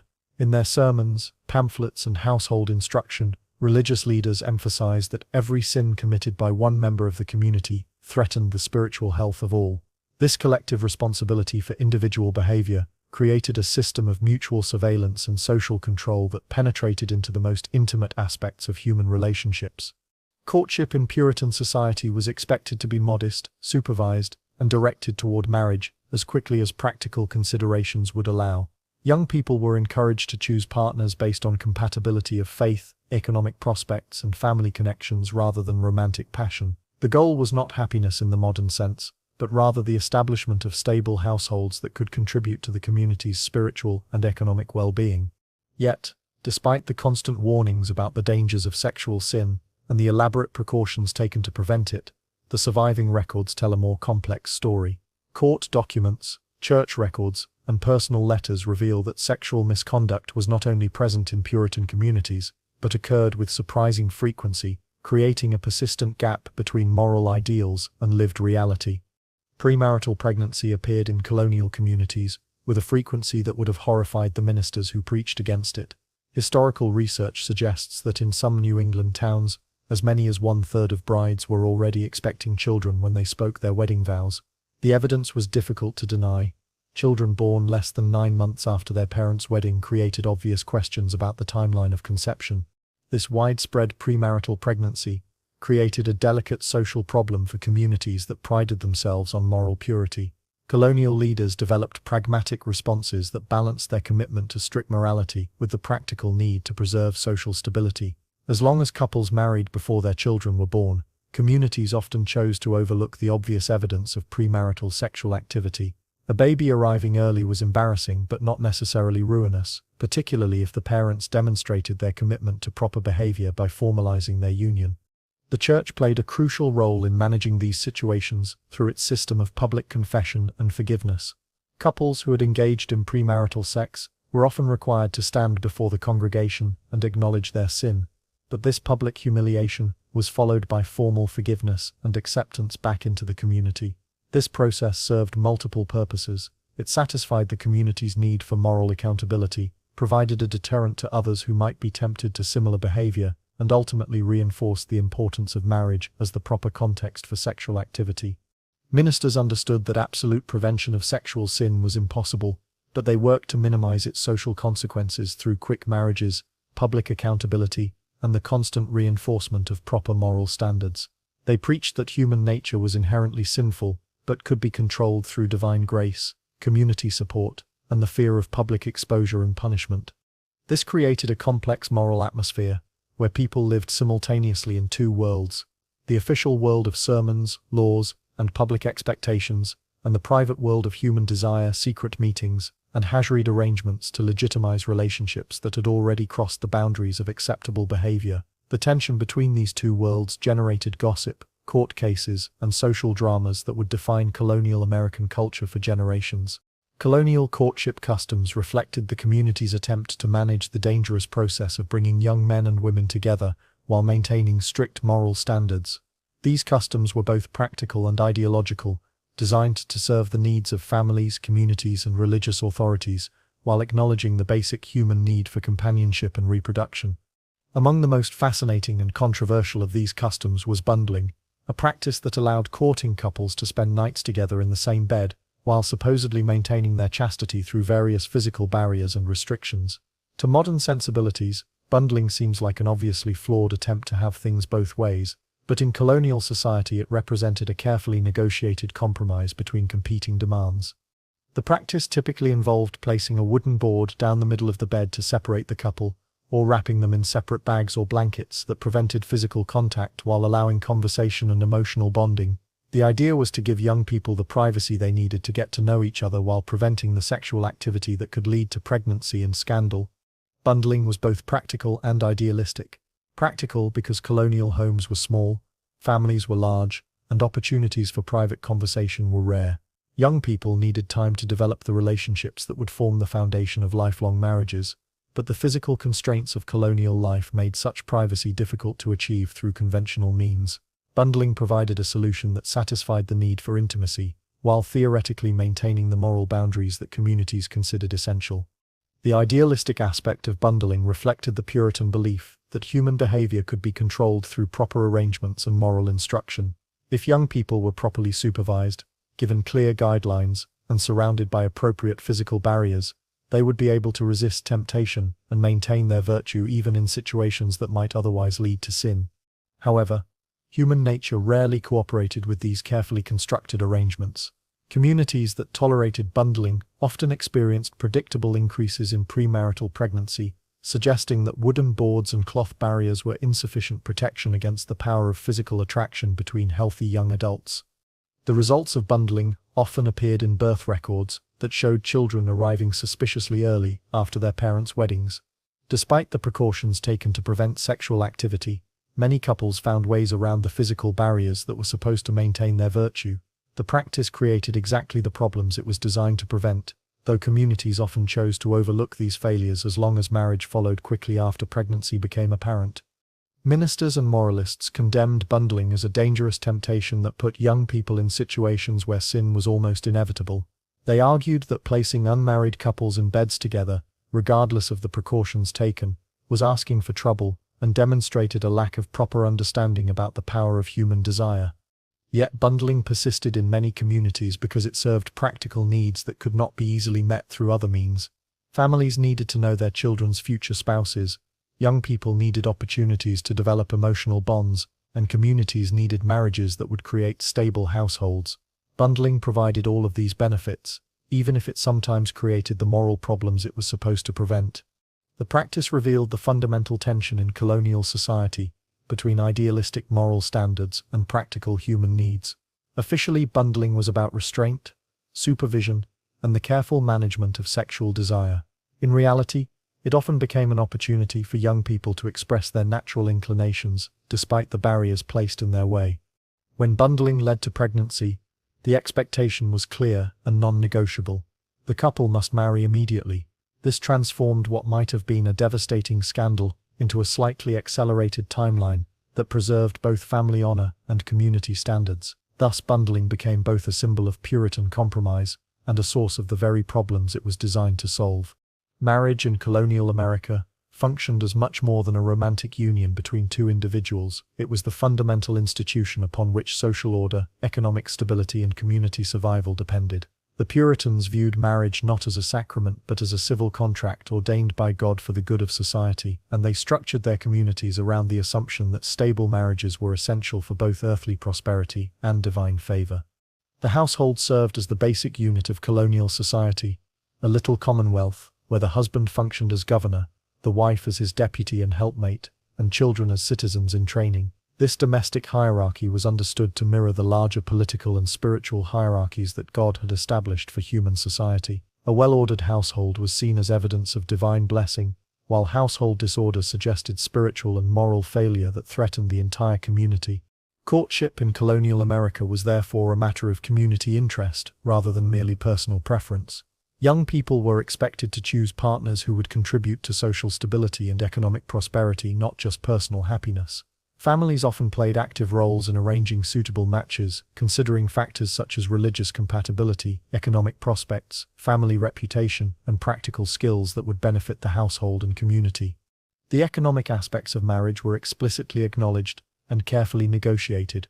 A man's value as a husband was measured by his ability to provide land, tools, or a useful trade that could support a family. A woman's worth was evaluated based on her domestic skills, her ability to manage household production, and her potential for bearing and raising children who would contribute to the community's future. Love was not absent from these calculations, but it was considered secondary to practical considerations. Colonial writers and preachers acknowledged that affection between spouses was desirable and beneficial, but they insisted that marriages based primarily on passion were unstable and potentially dangerous. Better to marry someone with whom you could build a successful household and hope that love would develop over time than to marry for love and risk economic hardship or social disapproval. Once married, women entered a legal condition known as coverture, which meant that their legal identity was absorbed into that of their husbands. Married women could not own property independently, sign contracts, or initiate lawsuits without their husband's permission. This legal subordination reflected the broader social understanding that wives were to be helpmeets to their husbands rather than independent actors in their own right. However, the practical reality of colonial life often gave women more influence and authority than their legal status might suggest. Colonial households were complex economic units that required skilled management, and wives often took responsibility for significant aspects of family business. They managed household production, supervised servants, maintained kitchen gardens, preserved food, produced textiles, and handled many of the transactions that kept colonial families economically viable. Women also played crucial roles in maintaining social networks and community relationships. They organized mutual aid during times of crisis, participated in religious activities, and served as midwives and informal medical practitioners. While they might be legally subordinate to their husbands, many colonial women exercised considerable practical authority within their households and communities. Divorce was rare in colonial society, but not impossible, particularly in New England where Puritan theology viewed marriage as a civil contract that could be dissolved under certain circumstances. Colonial courts could grant divorces in cases of adultery, desertion, bigamy, or extreme cruelty, though the standards for proving these grounds were demanding and the social consequences of divorce were severe. The records of colonial divorce cases reveal complex family dramas involving domestic violence, financial abandonment, adultery, and spouses who simply disappeared into the vast American frontier. These cases show that colonial marriages, despite their theoretical foundation in religious duty and practical cooperation, were subject to the same human failures and conflicts that affect marriages in any era. Most colonial couples remained married, whether they were happy or not, partly because divorce was difficult and expensive to obtain, but also because marriage was too central to social and economic survival to be abandoned lightly. Communities depended on stable households, and individuals needed the economic security and social respectability that marriage provided. Marriage in colonial America was thus both a personal relationship and a social institution, shaped by religious beliefs, economic necessities, and community expectations that made it the foundation of colonial civilization.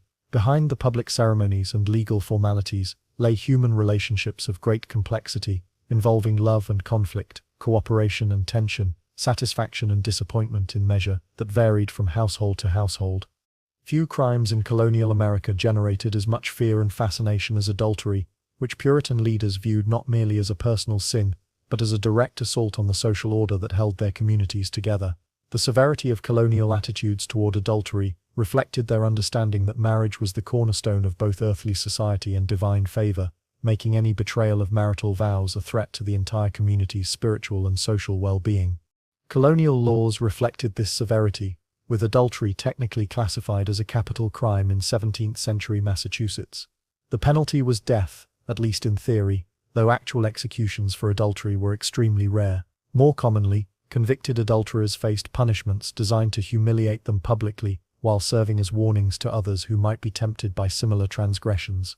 Public whipping was a common punishment, administered before crowds of neighbors and community members, who were expected to witness the consequences of sexual sin. Convicted adulterers might also face heavy fines, though these were often less effective as deterrents since many people lacked the wealth to pay substantial monetary penalties. Branding was sometimes employed, literally marking offenders with letters that would identify their crimes for the rest of their lives. More commonly, adultery cases resulted in punishments designed to maximize public humiliation. Offenders might be required to stand on scaffolds or in public places while wearing signs that identified their crimes, or to sit in stocks where passing community members could see their shame. These punishments served multiple purposes. They satisfied the community's need for moral accountability, deterred others from similar behavior, and reinforced the social values that adultery threatened. The spectacle of adultery trials fascinated colonial communities, partly because they provided rare glimpses into the private lives of their neighbors. Court proceedings required detailed testimony about secret meetings, intimate relationships, and personal behaviors that were normally hidden from public view. These trials became community entertainment, though an entertainment with serious moral and legal consequences. Colonial court records reveal that adultery cut across all social classes, involving everyone from respected merchants and prominent farmers to servants and laborers. Wealth and social position provided some protection against the most severe punishments, but they could not prevent the social disgrace that accompanied exposure of marital infidelity.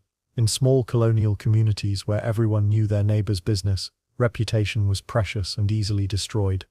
Women typically faced more severe punishment for adultery than men, reflecting the double standard that governed colonial attitudes toward sexuality. Female chastity was directly linked to family honor, inheritance rights, and social stability in ways that made women's sexual behavior a matter of community concern.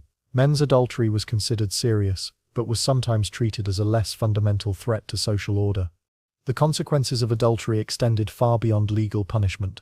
Convicted adulterers often faced social ostracism that could last for years or even decades. Their families might be affected by association, with children facing discrimination and spouses struggling to maintain their social position.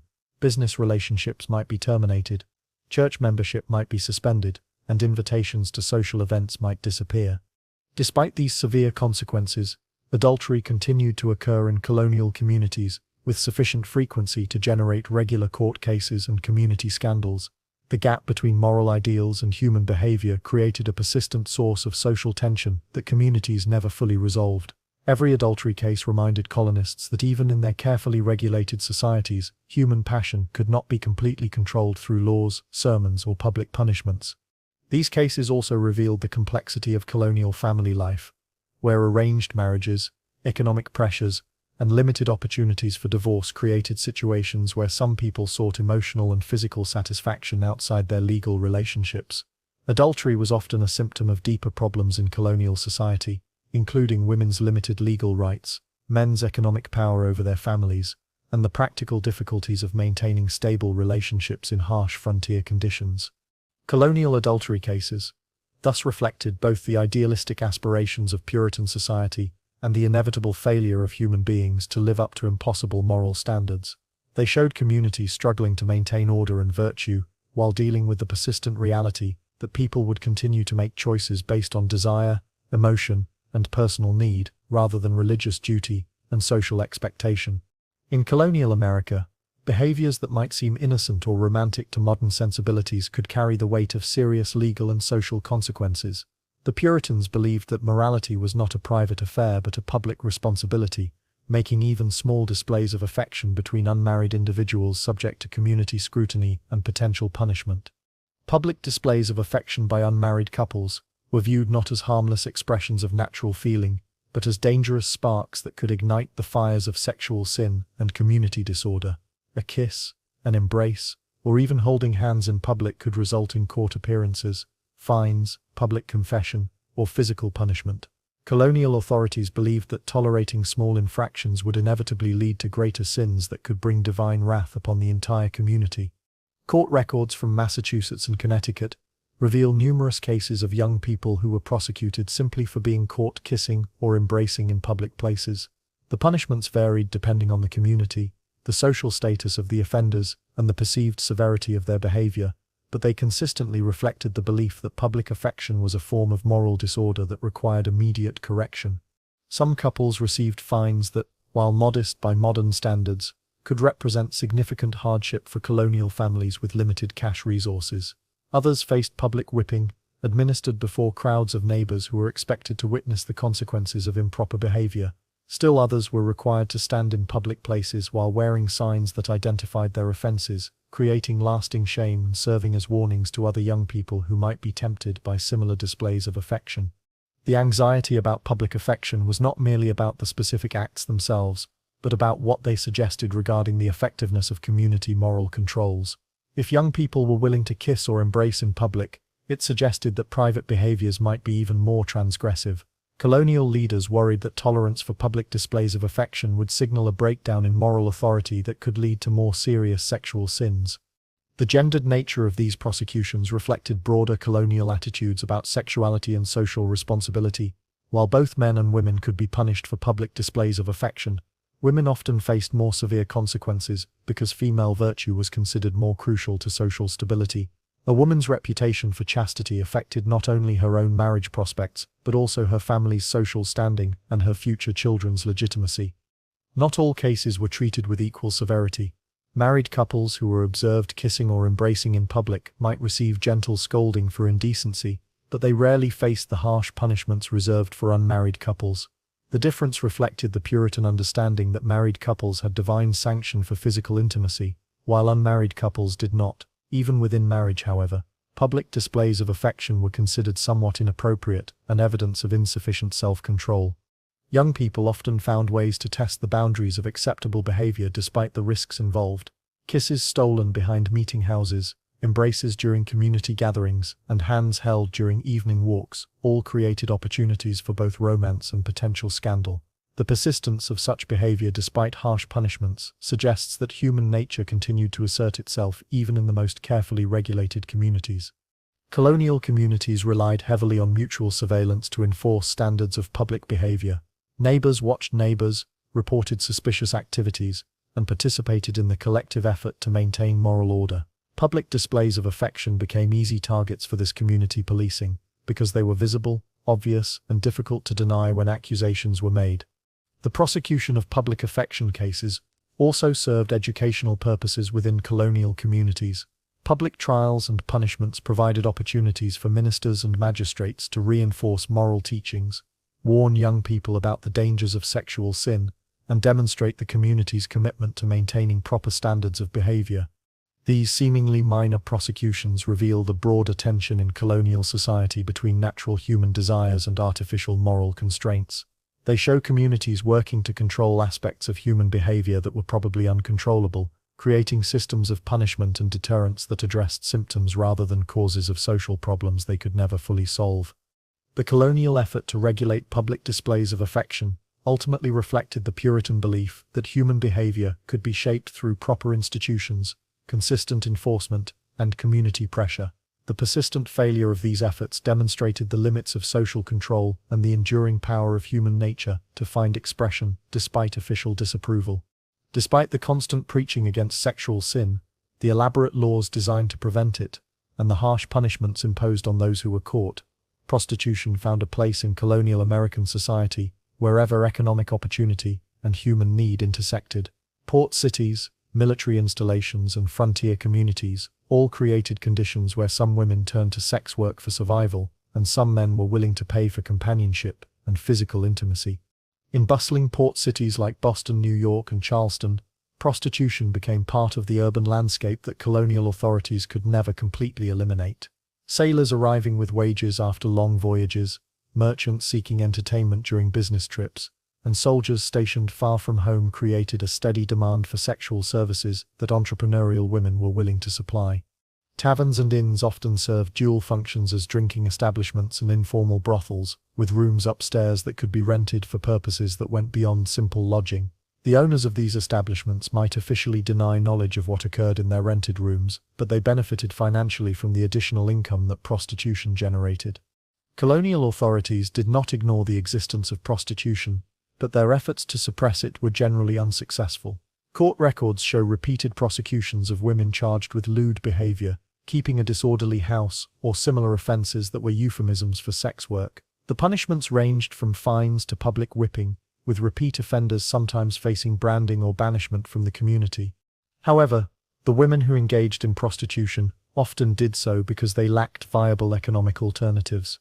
Widows without family support, servants who had been dismissed or abused, and women fleeing from domestic violence sometimes turned to sex work as a means of survival in a society that offered them few opportunities for independent economic activity. The economic realities that drove women into prostitution were rarely addressed by the colonial authorities who prosecuted them.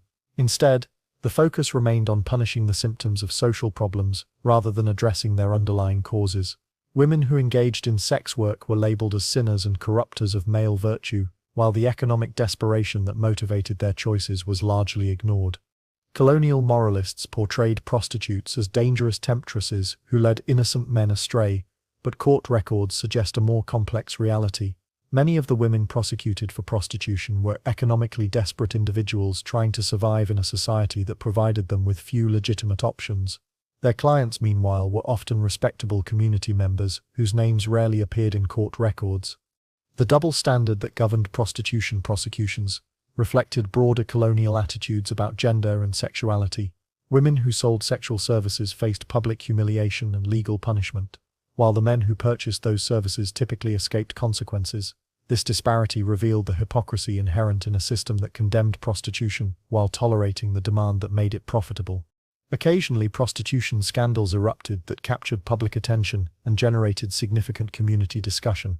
The discovery of a brothel near a church or government building, or the arrest of women whose clients included prominent community members, could create sensational trials that provided both entertainment and moral instruction for colonial audiences. More commonly, however, prostitution existed in the shadows of colonial society, acknowledged but not openly discussed. Communities might tolerate discreet sex work while maintaining official condemnation, creating an atmosphere of hypocrisy that allowed the practice to continue while preserving the appearance of moral purity. The persistence of prostitution in colonial America demonstrated the limits of moral regulation and social control.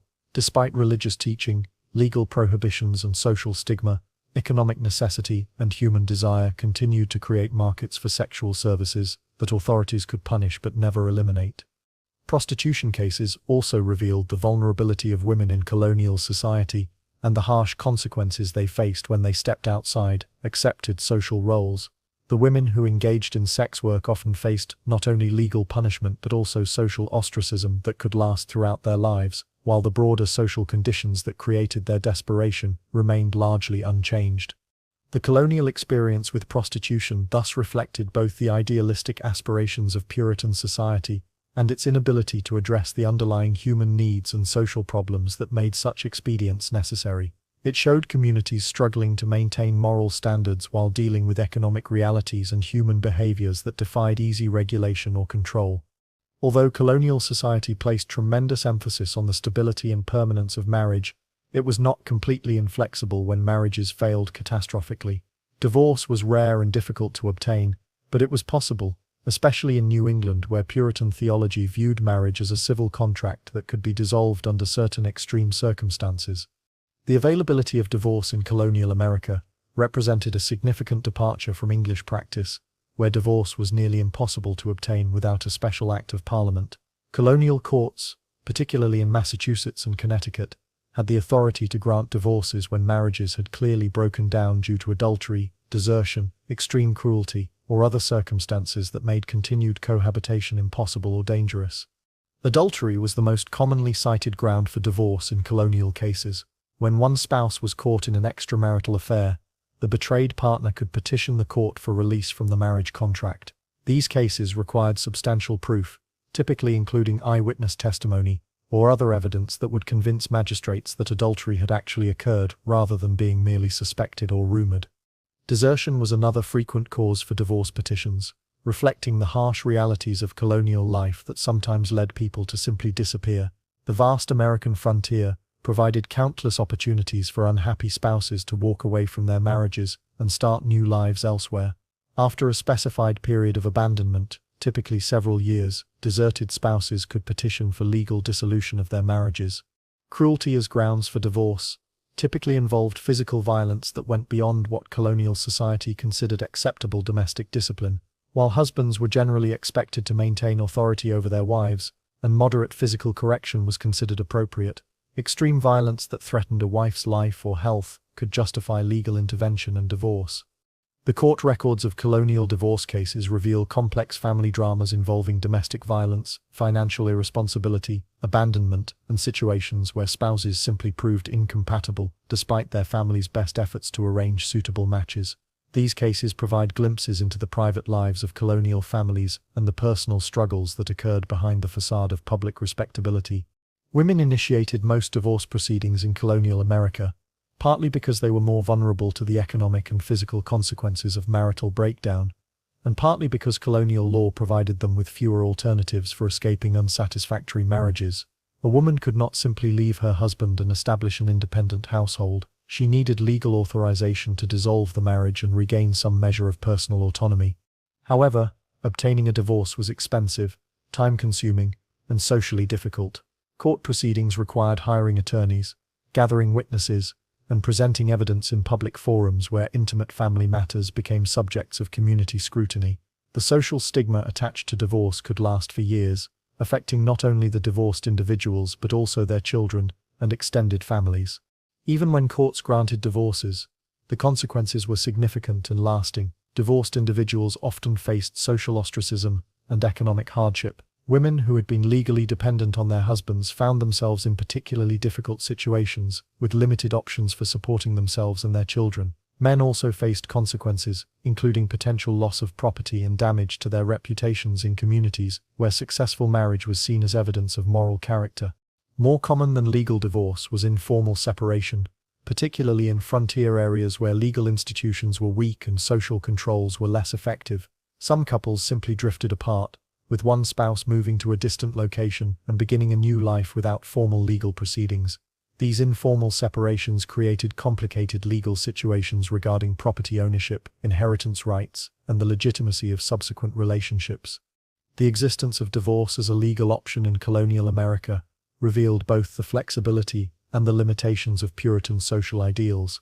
While communities strongly supported marriage as the foundation of social order, they also recognized that some marriages became so dysfunctional that they threatened rather than supported social stability. Divorce provided a safety valve that allowed communities to address the most extreme cases of marital breakdown while preserving the institution of marriage itself. Colonial divorce cases also demonstrated the practical challenges of maintaining stable relationships in harsh frontier conditions. Economic stress, social isolation, and the demands of survival in a challenging environment placed enormous pressures on marriages that had often been arranged more for practical than romantic reasons. Some couples proved unable to maintain their relationships under these difficult circumstances. The legacy of colonial divorce practices would influence American attitudes toward marriage and family for generations. The relatively liberal colonial approach to divorce, compared to European standards, established precedents for treating marriage as a civil contract that could be dissolved when it failed to serve its intended purposes, rather than as an indissoluble sacrament that must be maintained regardless of consequences. Colonial America was a society where privacy was almost non-existent, and where individual moral failures were treated as threats to the entire community's spiritual and social well-being. Sexual misconduct, whether involving premarital pregnancy, adultery, or other forms of sexual sin, became the subject of public trials, community discussion, and ritualized punishment that served both to correct individual behavior and to reinforce social values. The mechanisms of public shame were carefully designed to maximize both individual humiliation and community instruction. Offenders might be required to stand on public scaffolds wearing signs that identified their specific crimes, ensuring that everyone in the community would know exactly what they had done wrong. These signs were often creative in their humiliation, using language that would create lasting shame and serve as permanent reminders of the consequences of sexual sin. Physical punishments were administered publicly, with community members expected to witness the consequences of moral transgression. Whipping posts were located in central areas where crowds could gather to observe the administration of justice.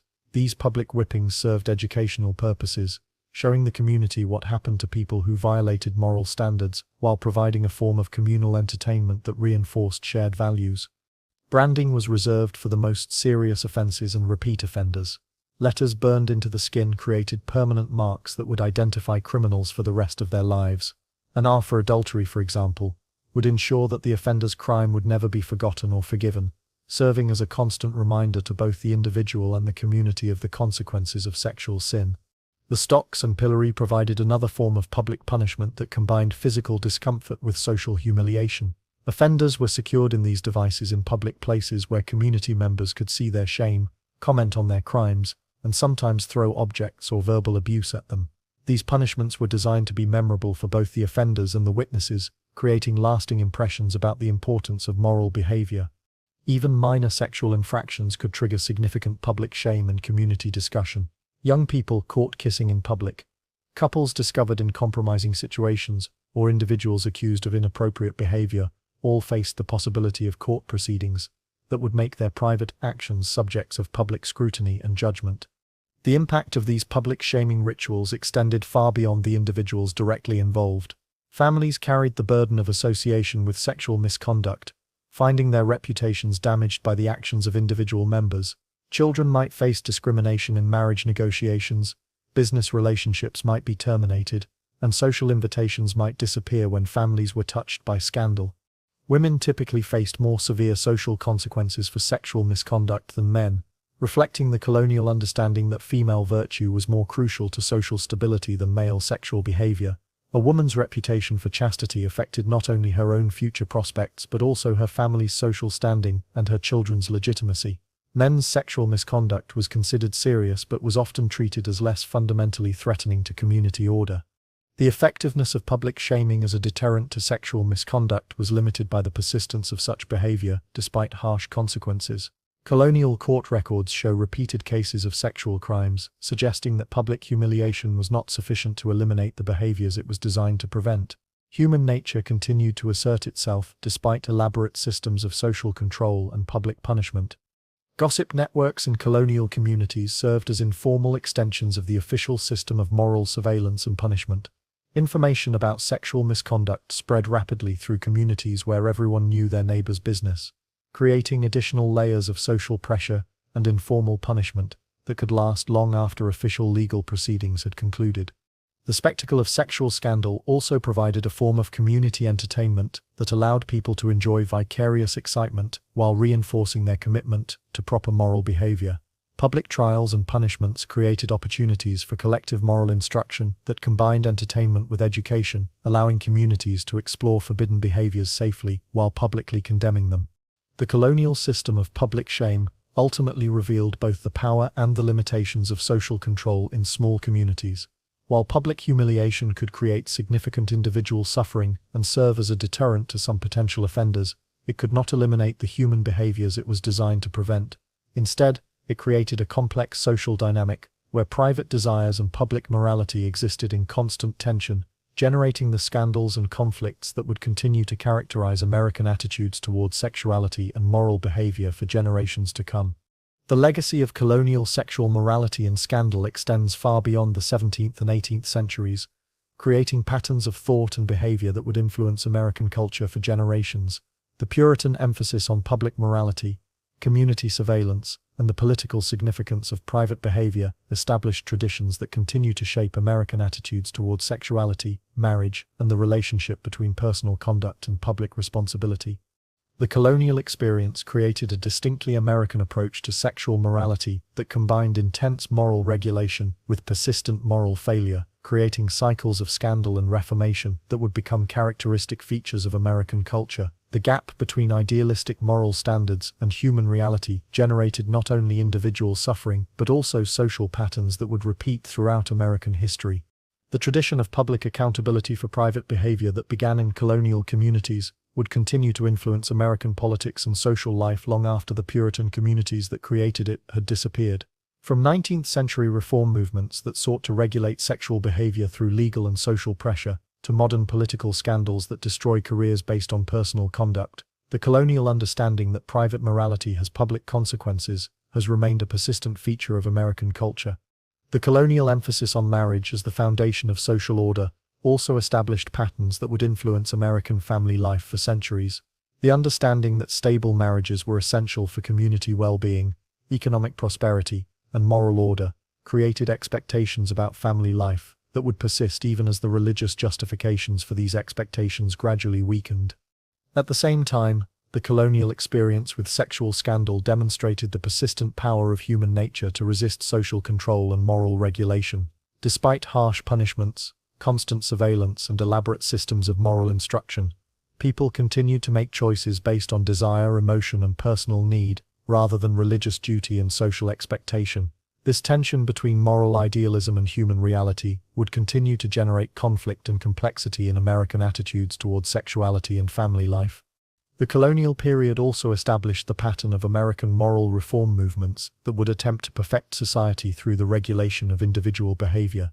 The Puritan belief that communities could achieve moral purity through proper institutions and consistent enforcement would inspire generations of reformers who sought to eliminate various forms of vice and moral disorder through legal and social pressure. Perhaps most significantly, the colonial experience with sexual scandal revealed the fundamental challenges inherent in any attempt to create a perfectly moral society. The Puritans' ambitious project of building a city upon a hill that would serve as an example to the world was constantly undermined by the persistent reality of human fallibility and the impossibility of completely controlling private behavior through public institutions. The stories of colonial love, scandal and redemption thus provide insights not only into the specific culture of early America, but also into the broader human challenges of balancing individual desire with social order, private freedom with public responsibility, and moral idealism with practical necessity. These tensions would continue to shape American culture as our journey through time carries us forward to other times and places where similar struggles took different forms but revealed the same fundamental human realities. From the small, closely watched communities of colonial New England, our path through history now leads us across continents and centuries to the magnificent and dangerous world of Byzantium, where personal ambition and imperial power created stories of transformation that rivaled any colonial scandal in their drama and exceeded them all in their ultimate consequences for the course of human history. The Golden Empress, Theodora's journey from shadow to throne. In the great sweep of human history, few stories capture the imagination quite like that of a person who rises from the very bottom of society to its glittering pinnacle, transforming not only their own fate, but the destiny of an entire empire. Such is the tale of Theodora, whose journey from the shadowy world of Constantinople's entertainment quarter to the imperial throne of Byzantium reads like a legend, yet stands as one of history's most remarkable true stories of courage, intelligence, and the power of human will to overcome impossible circumstances. Picture, if you will, the bustling chaos of 6th century Constantinople, the magnificent capital of the Byzantine Empire, where East met West in a swirl of commerce, culture, and ambition. This was a city of marble palaces and wooden hovels, of silk-clad aristocrats and desperate beggars, where fortunes rose and fell with the speed of chariot races, and the favor of emperors could transform a life in a single afternoon. Into this world of stark contrasts and infinite possibilities was born a girl whose name would echo through the centuries, though her beginnings offered no hint of the extraordinary destiny that awaited her. Theodora entered life around the year 500 CE in circumstances that seemed to guarantee obscurity rather than greatness, born into a family that struggled for survival on the margins of respectability, in a society obsessed with status, propriety, and the rigid hierarchies that separated the powerful from the powerless. Her father, Acacius, worked as a bearkeeper for the Hippodrome, the massive arena that served as the heart of Constantinople's entertainment industry. This was not a profession that commanded respect or provided security. Bearkeepers belonged to the world of performers, trainers, and entertainers who amused the crowds, but remained forever outside the circles of respectability that governed Byzantine social life.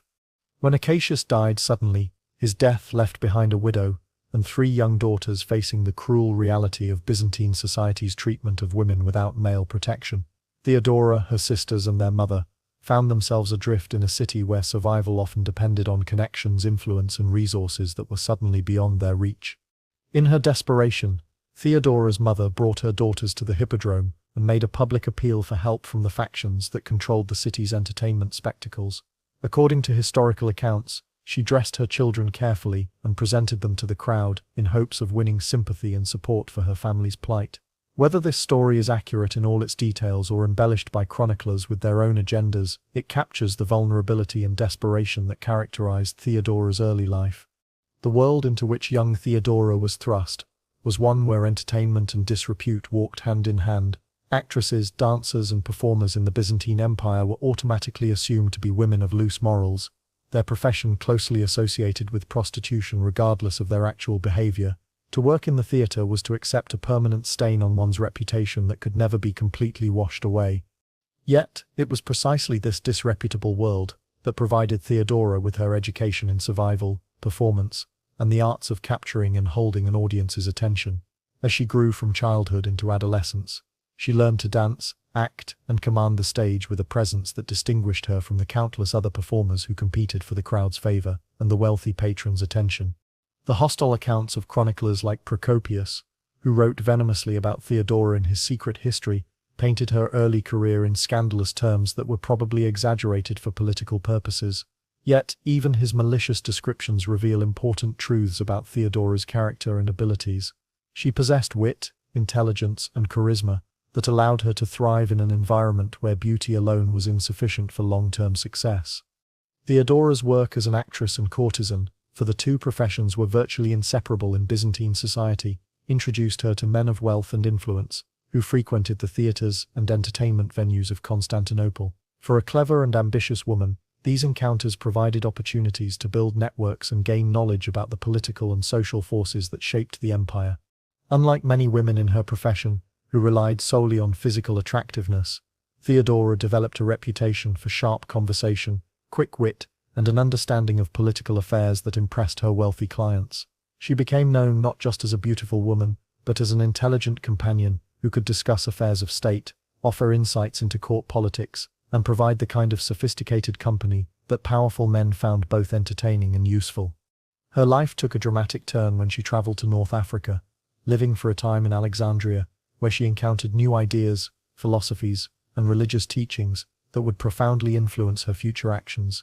Some sources suggest that during this period, she experienced a religious conversion that led her to abandon her previous lifestyle and embrace a more pious way of life. Whether her transformation was genuine spiritual conversion, calculated reinvention, or some combination of both, it marked a crucial turning point in Theodora's life. When she returned to Constantinople, she was no longer simply an actress with a scandalous reputation, but a woman who had demonstrated her ability to change, adapt, and transcend the circumstances of her birth. The skills that Theodora had developed during her years in the entertainment world, the ability to read people, understand their motivations, and present herself in ways that would achieve her goals, would prove invaluable as she prepared for the encounter that would change not only her own life, but the history of the Byzantine Empire. She was ready to meet her destiny in the person of Justinian, the ambitious nephew of Emperor Justin, who was already dreaming of the reforms and conquests that would define his reign. Theodora's transformation from actress to potential empress was remarkable, not just for its scope, but for its demonstration of how intelligence, determination, and adaptability could overcome even the most disadvantageous circumstances. She had learned to navigate the dangerous world of Byzantine entertainment, politics, and social climbing, developing the skills and knowledge that would make her not just Justinian's wife, but his most trusted advisor and capable partner in ruling an empire. The young woman who had once begged for charity in the hippodrome had become someone capable of commanding respect from emperors, and her journey was far from over.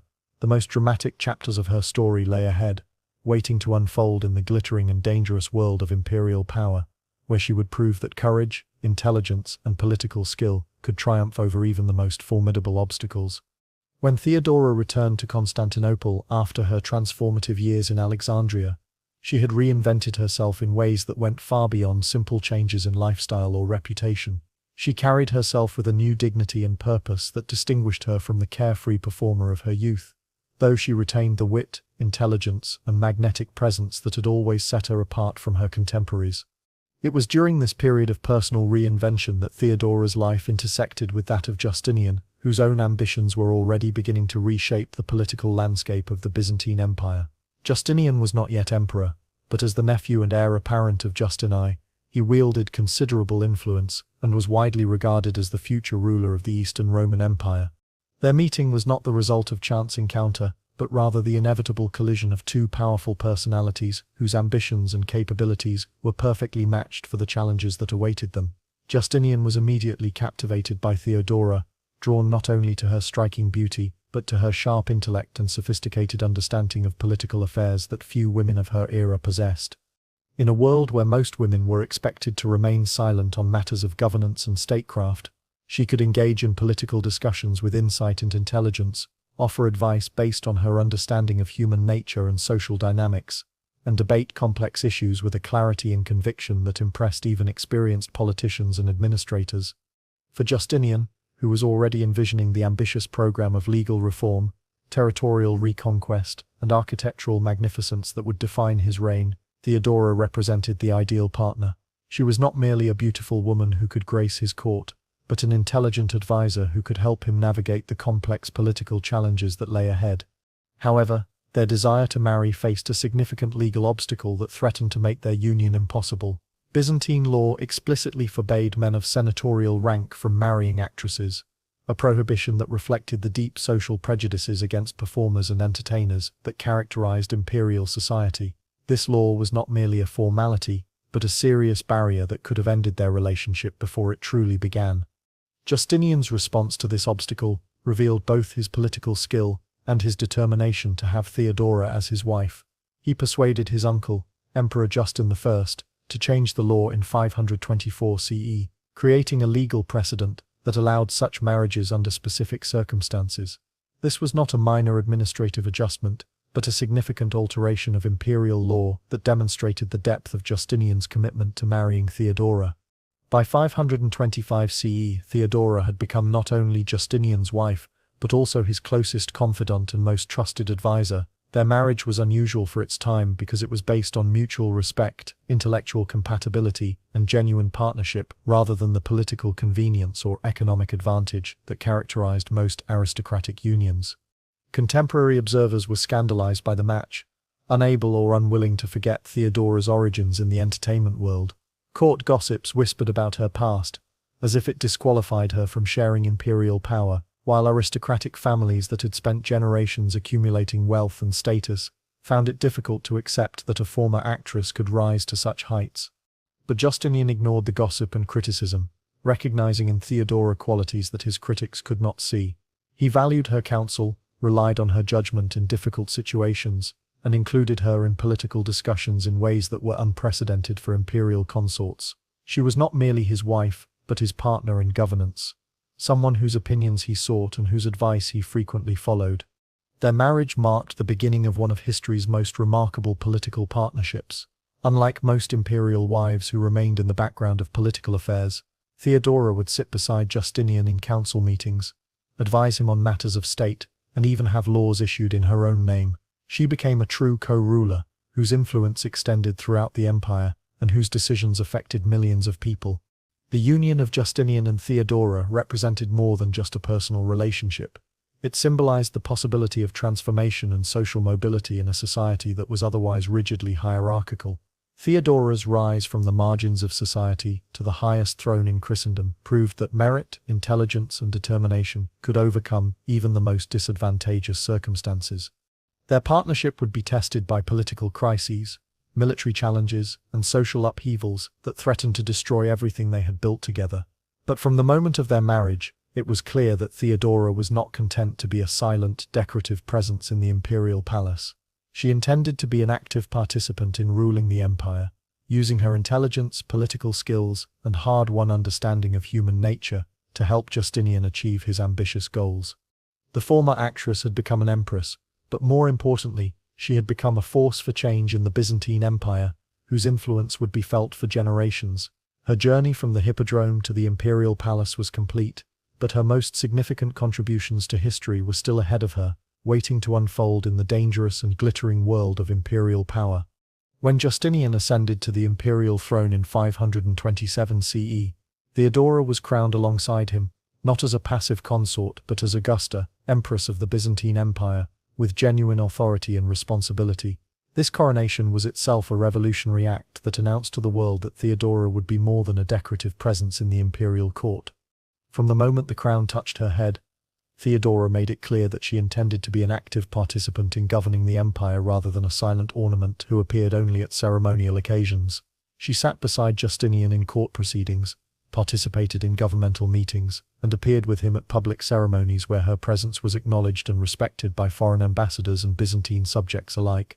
The famous mosaics in Ravenna, that immortalize Theodora in shimmering gold and precious stones, show her draped in imperial purple, surrounded by her court, projecting an aura of authority and dignity that commands respect even from modern viewers. These artistic representations were not mere flattery, but accurate reflections of her actual position and influence within the imperial government.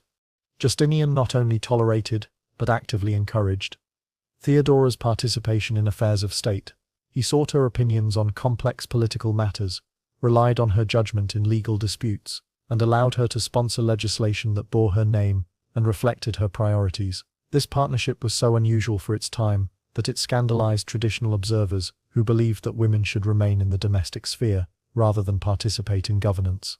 Theodora's influence quickly became visible in the realm of social reform, where she championed legislation that protected women and children from exploitation and abuse.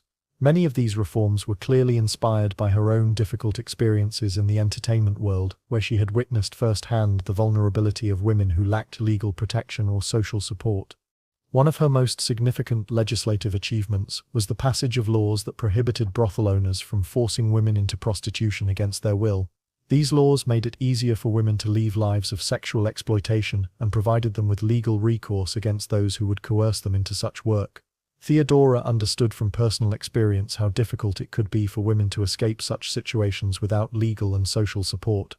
To provide practical assistance to women seeking to leave prostitution, Theodora established houses of refuge where former prostitutes could find shelter, food, and training in respectable occupations, such as weaving and textile production. These institutions offered women realistic alternatives to sex work, giving them the skills and support they needed to build new lives with dignity and economic independence. Theodora also worked to strengthen legal protections for married women, pushing through legislation that increased the penalties for rape and expanded women's rights in divorce and property disputes. In a patriarchal society where women's voices were often ignored or suppressed, these reforms provided them with unprecedented legal recognition and protection. Her activism in women's rights extended to protecting children from exploitation and abuse. She supported laws that made it more difficult for parents or guardians to sell children into slavery or forced labor, and she worked to ensure that orphans received proper care and protection from those who might take advantage of their vulnerability. Naturally, Theodora's progressive policies drew criticism from conservative elements within Byzantine society, who viewed her reforms as dangerous departures from traditional values and proper social order. Aristocrats complained about her lowly origins, while conservative clergy grumbled about her audacity in shaping imperial policy. Hostile chroniclers like Procopius portrayed her as domineering, ruthless, and inappropriately powerful for a woman. Yet the very intensity of criticism directed at Theodora confirmed her extraordinary influence and effectiveness as a political leader. Few women of any era commanded such authority or generated such passionate opposition from those who felt threatened by their power. The fact that she was resented so fiercely by her enemies was itself evidence of how successfully she had transcended the limitations that society attempted to place on women. By the end of the 520s, Theodora had established herself as far more than Justinian's wife or even his advisor. She had become a co-ruler whose policies affected the lives of millions of people throughout the Byzantine Empire, a legislator whose reforms would influence imperial law for generations, and a protector of the vulnerable, whose advocacy gave voice to those who had previously been powerless. Her transformation from courtesan to empress was complete, but more importantly, her evolution from victim of social injustice to champion of legal reform demonstrated how personal experience could be transformed into public service. Theodora had taken the pain and knowledge gained from her difficult early life and used them to create positive change for countless other people who faced similar challenges. The woman who had once depended on the charity of strangers was now in a position to extend protection and assistance to others who found themselves in desperate circumstances. Her rise to power had given her not only personal security and status, but also the opportunity to address the systemic problems that had made her own early life so difficult.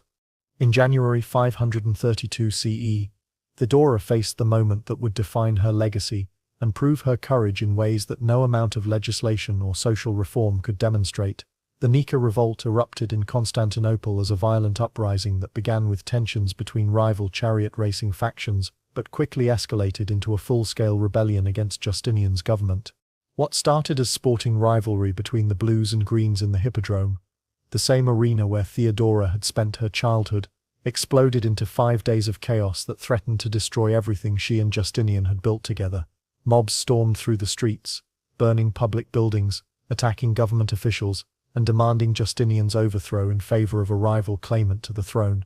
The scale and intensity of the violence was unprecedented in Constantinople's history.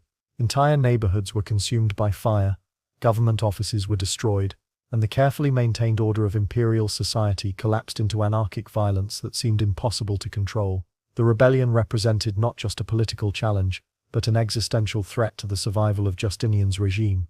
As the crisis deepened and spread throughout the capital, panic gripped the imperial palace. Justinian, normally decisive and confident, found himself paralyzed by the scale of the disaster unfolding around him. His advisors recommended flight, suggesting that the emperor and empress should flee the capital immediately and seek safety elsewhere until the situation could be brought under control. Many expected Theodora to support her husband's advisors in recommending retreat. After all, she had more to lose than anyone if the rebellion succeeded, as her humble origins made her particularly vulnerable to the revenge of aristocratic enemies who resented her rise to power. Flight might preserve their lives even if it cost them their throne. Instead, Theodora rose to speak in what would become one of the most famous speeches in Byzantine history. Her words, preserved by historians who recognized their significance, demonstrated both her personal courage and her understanding of what was at stake for their regime and their legacy. She reminded Justinian and his council that emperors were not made to run from danger, that royalty was indeed a fine burial shroud for those who preferred death with honor to life in disgrace. She argued that it was better to die as rulers than to live as fugitives, better to face death with dignity than to spend the rest of their lives in exile and shame. Theodora's speech was not merely rhetorical flourish, but a strategic intervention that transformed panic into resolve and retreat into determination. Her courage stiffened Justinian's will and convinced his advisors that flight was not the only option available to them. She had turned the moment of greatest crisis into an opportunity to demonstrate the strength and resolve that would define their reign. The decision to fight rather than flee led to a brutal but decisive response to the rebellion. Justinian summoned his most capable generals, Belisarius and Mundus, who devised a plan to trap the rioters in the hippodrome where the uprising had begun.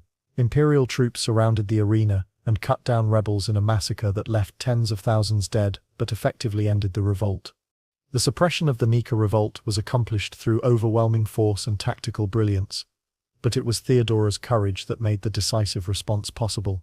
Without her intervention at the crucial moment, Justinian might have fled the capital, allowing his enemies to claim victory and establish a rival government that would have changed the course of Byzantine and world history. The revolt's aftermath revealed the true extent of Theodora's influence and importance within the imperial government. She was no longer seen merely as Justinian's consort or even as his advisor, but as a ruler in her own right, whose courage and judgment had saved the empire in its moment of greatest peril.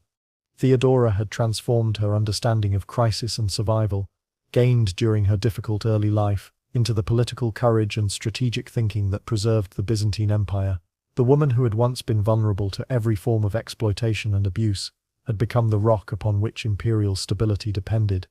From that day forward, no one in Constantinople could doubt Theodora's authority or question her right to participate in governing the empire. She had proven herself not through legislative achievement or social reform, but through the kind of personal courage under pressure that defined great leaders throughout history. The Empress had demonstrated that she possessed not only intelligence and political skill, but also the iron will necessary to make life-and-death decisions in moments of supreme crisis. The Nika revolt marked the end of any pretense that Theodora was merely Justinian's wife, who happened to have influence at court.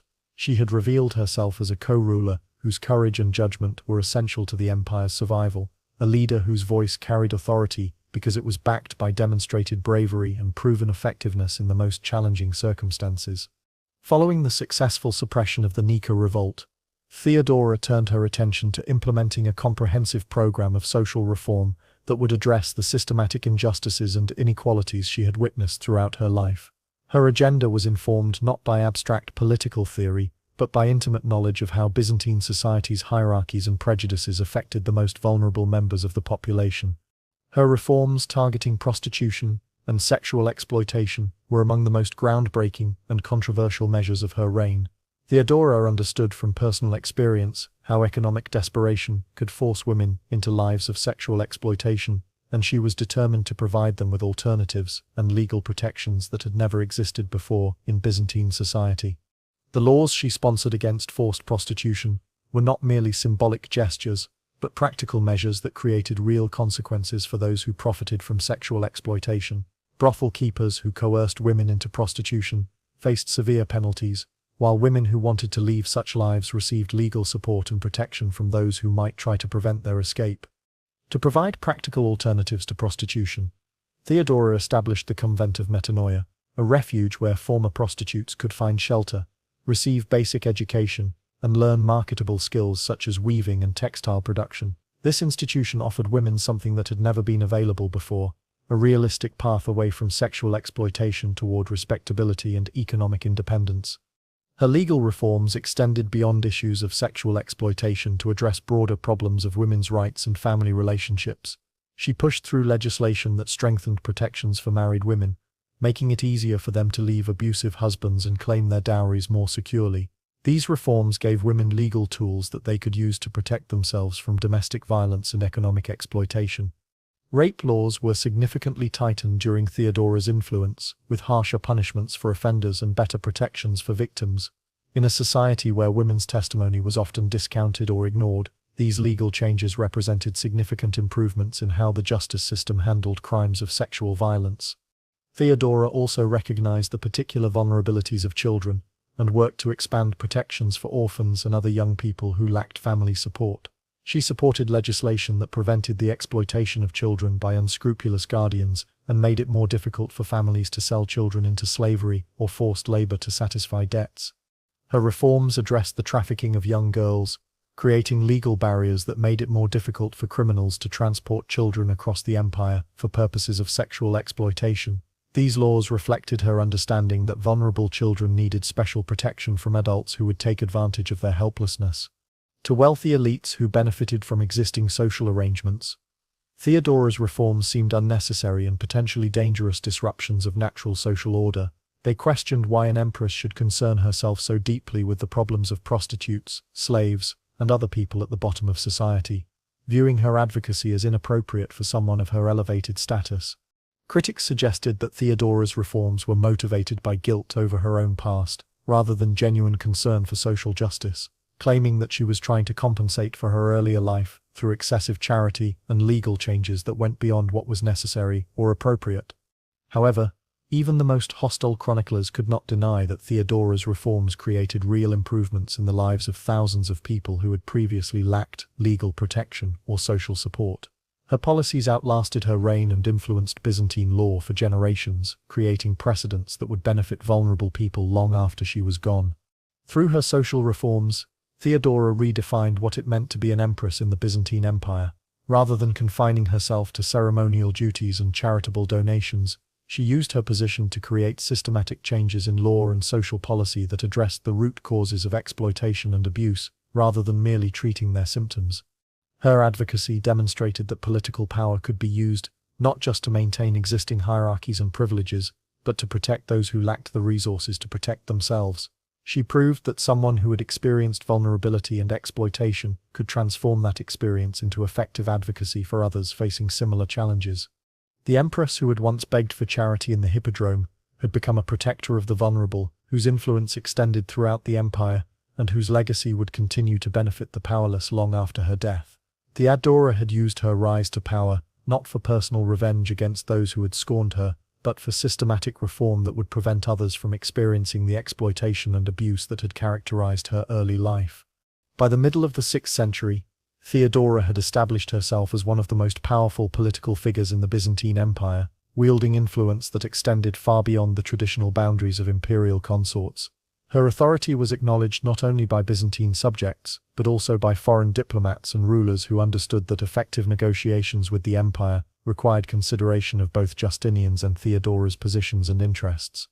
Behind the magnificent facade of the Great Palace, Theodora maneuvered, with a combination of sharp intelligence and unyielding determination that allowed her to navigate the dangerous currents of Byzantine politics successfully. She understood that maintaining power required not only intelligence and political skill, but also the willingness to make difficult decisions and confront powerful enemies when necessary.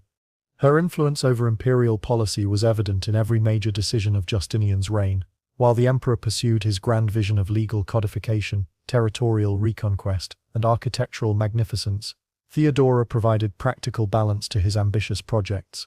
She often served as the voice of restraint, encouraging him to consider the human costs of military campaigns and the social consequences of heavy taxation. At the same time, Theodora did not hesitate to use her influence ruthlessly when she believed it was necessary to protect her interests or advance her goals. When her political allies were threatened by rivals or enemies, she intervened decisively to ensure their protection and advancement. Those who opposed her often found their careers stalled or their influence diminished through her behind-the-scenes maneuvering. Theodora's political acumen was particularly visible in her handling of religious controversies that divided the Byzantine Empire.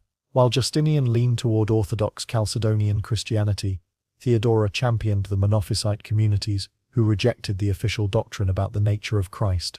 This was not merely a theological preference but a calculated political strategy that built her own base of support, independent of her husband's. By providing refuge and protection to Monophysite leaders in Constantinople, Theodora created a religious constituency that owed their safety and continued existence to her personal intervention. This gave her political influence that was separate from, and sometimes contrary to Justinian's own religious policies, allowing her to build alliances and exercise power through her own networks, rather than depending entirely on her husband's authority. Her conflicts with Justinian's advisors and military commanders were often dramatic and public, demonstrating her willingness to challenge even the most powerful men in the empire when she disagreed with their policies or questioned their loyalty. Generals like Belisarius and Narses found themselves required to navigate not only the emperor's commands but also Theodora's sharp interventions and pointed criticisms. She had little patience for incompetence, disloyalty, or corruption, and she was perfectly willing to humiliate high-ranking officials publicly if she believed it would serve the empire's interests or protect her own position. Her interventions could be devastating for those who earned her displeasure, ending careers and destroying reputations with the efficiency that came from years of experience in the dangerous world of Byzantine court politics. Foreign ambassadors quickly learned that successful diplomacy with the Byzantine Empire required audiences with both Justinian and Theodora. Envoys from Persia, North Africa, and Italy understood that imperial policy was shaped by both rulers, and that ignoring Theodora's position or attempting to negotiate around her was a serious mistake that could derail diplomatic initiatives. Her enemies within the empire whispered that she was manipulative, power-hungry, and inappropriately ambitious for a woman, but their criticisms only confirmed her effectiveness as a political leader. The fact that she generated such passionate opposition from established interests proved that she was successfully challenging existing power structures and advancing policies that threatened entrenched privileges. Theodora's ability to survive and thrive in the brutal world of Byzantine politics demonstrated skills that went far beyond those required for success in the entertainment world of her youth. She had developed into a sophisticated political strategist who understood how to build alliances, neutralize enemies, and advance complex policy agendas through the intricate bureaucratic and social networks that governed the empire. Her political partnership with Justinian remained strong throughout these years of complex maneuvering and occasional conflict. Despite their disagreements on specific issues and their different approaches to particular problems, they continued to function as a team whose combined abilities exceeded what either could have accomplished individually. By the 540s, Theodora had proven that she was not merely Justinian's wife or even his advisor, but a ruler in her own right, whose political skills and strategic thinking were essential to the empire's governance. She had transformed herself from an entertainer who depended on the approval of audiences into a political leader whose decisions affected the lives of millions of people throughout the known world. As Theodora entered her final years in the 540s, her health began to decline under the weight of what was most likely breast cancer. Though her political influence and personal authority remained as strong as ever, the illness that would eventually claim her life progressed slowly but relentlessly, causing her considerable pain while gradually sapping the physical strength that had sustained her through decades of political struggle and social transformation. Despite her failing health, Theodora continued to participate actively in imperial governance, attending council meetings, reviewing legislation, and maintaining correspondence with allies throughout the empire. Her determination to remain involved in political affairs, even as her body weakened, demonstrated the same iron will that had carried her from the hippodrome to the imperial throne. Her partnership with Justinian deepened during these difficult years, as the emperor, known for his boundless energy and ambitious projects, came to rely even more heavily on Theodora's judgment and counsel. Their relationship had always been based on mutual respect and intellectual compatibility, but facing the prospect of losing her made Justinian appreciate even more profoundly how essential she had become to both his personal happiness and his effectiveness as a ruler. Theodora used her remaining influence to secure the future of the causes and communities she had championed throughout her reign. She worked to ensure that the Monophysite Christian communities would retain imperial protection even after her death, negotiating agreements that would preserve their safety and religious freedom. She also reinforced the legal foundations of her women's rights legislation, emphasizing to Justinian and his legal advisors that these reforms must remain permanent features of Byzantine law. Her vision extended beyond her own lifetime, as she worked to create institutional changes that would outlast her personal influence. She understood that true reform required more than imperial decree. It needed legal foundations, administrative support, and cultural acceptance that could survive changes in imperial leadership and political circumstances. Despite her declining physical condition, Theodora continued to project strength and authority in public appearances. She appeared at important ceremonies, dressed in full imperial regalia, her jeweled crown and purple robes masking the toll that illness was taking on her body. To the people of Constantinople and the broader empire, she remained the empress who had faced down the Nika revolt and transformed Byzantine society through her reforms and advocacy. Her continued public presence served important political purposes, reassuring allies that she retained influence while warning enemies against premature challenges to her authority. Even as her physical strength waned, her political power remained formidable enough to affect imperial policy and protect those who depended on her support. In 548 CE, at approximately 48 years of age, Theodora finally succumbed to the illness that had been consuming her strength for months. Her death devastated Justinian, who never remarried despite living for nearly 2 more decades. The emperor who had reshaped the Byzantine Empire and left his mark on law, architecture, and military conquest, had lost not just his wife, but his most trusted advisor and closest companion. Theodora was interred in the imperial mausoleum at the Church of the Holy Apostles, her tomb designed to reflect her status as one of history's most remarkable empresses. The ceremonies surrounding her burial acknowledged not only her personal relationship with Justinian, but also her independent contributions to Byzantine law, society, and culture. Her death marked the end of an era in Byzantine history, closing the chapter on one of the most extraordinary partnerships in the annals of imperial governance. The former actress had become an empress, whose influence extended throughout the known world, whose reforms had improved the lives of countless vulnerable people, and whose political courage had preserved the empire during its greatest crisis. Even in death, Theodora's presence continued to be felt throughout the empire she had helped to govern. The laws she had inspired remained in force, the institutions she had established continued to serve those in need, and the precedent she had set for female political leadership would influence Byzantine and world history for generations to come. The woman who had risen from the shadows of Constantinople's entertainment quarter to the pinnacle of imperial power had completed a journey that seemed impossible when it began, but inevitable when it ended. Her life demonstrated that intelligence, courage, and determination could overcome even the most disadvantageous circumstances, transforming personal suffering into public service and individual ambition into lasting social reform.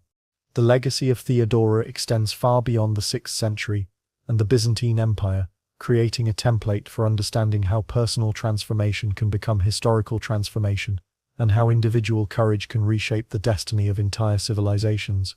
Her story continues to inspire and instruct, reminding us that the most unlikely people can sometimes achieve the most extraordinary things when they possess the vision, determination, and opportunity to transcend the circumstances of their birth.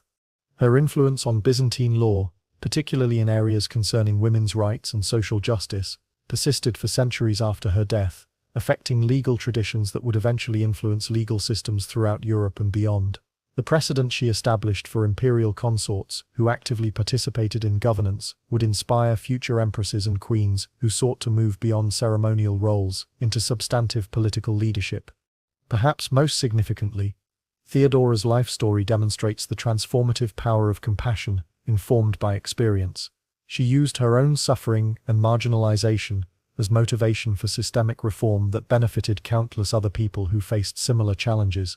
Her journey from victim to advocate illustrates how personal pain can be transformed into public service when it is combined with political power and unwavering determination. The mosaics in Ravenna that preserve her image in shimmering gold and precious stones capture only the external magnificence of her final years, but her true legacy lies in the laws she inspired, the institutions she created, and the examples she set for others who would follow in her footsteps. Theodora proved that power derived from intelligence, courage, and compassion could be more lasting and more meaningful than power based solely on birth, wealth, or military conquest. From the entertainment venues of Constantinople to the imperial palace, from the margins of society to the center of political power, from personal survival to social transformation, Theodora's journey encompasses some of the most fundamental themes of human experience and historical change. Her story reminds us that history is shaped not only by kings and conquerors, but also by individuals who refuse to accept the limitations that society attempts to place upon them, and who transform their personal struggles into universal causes that benefit all humanity.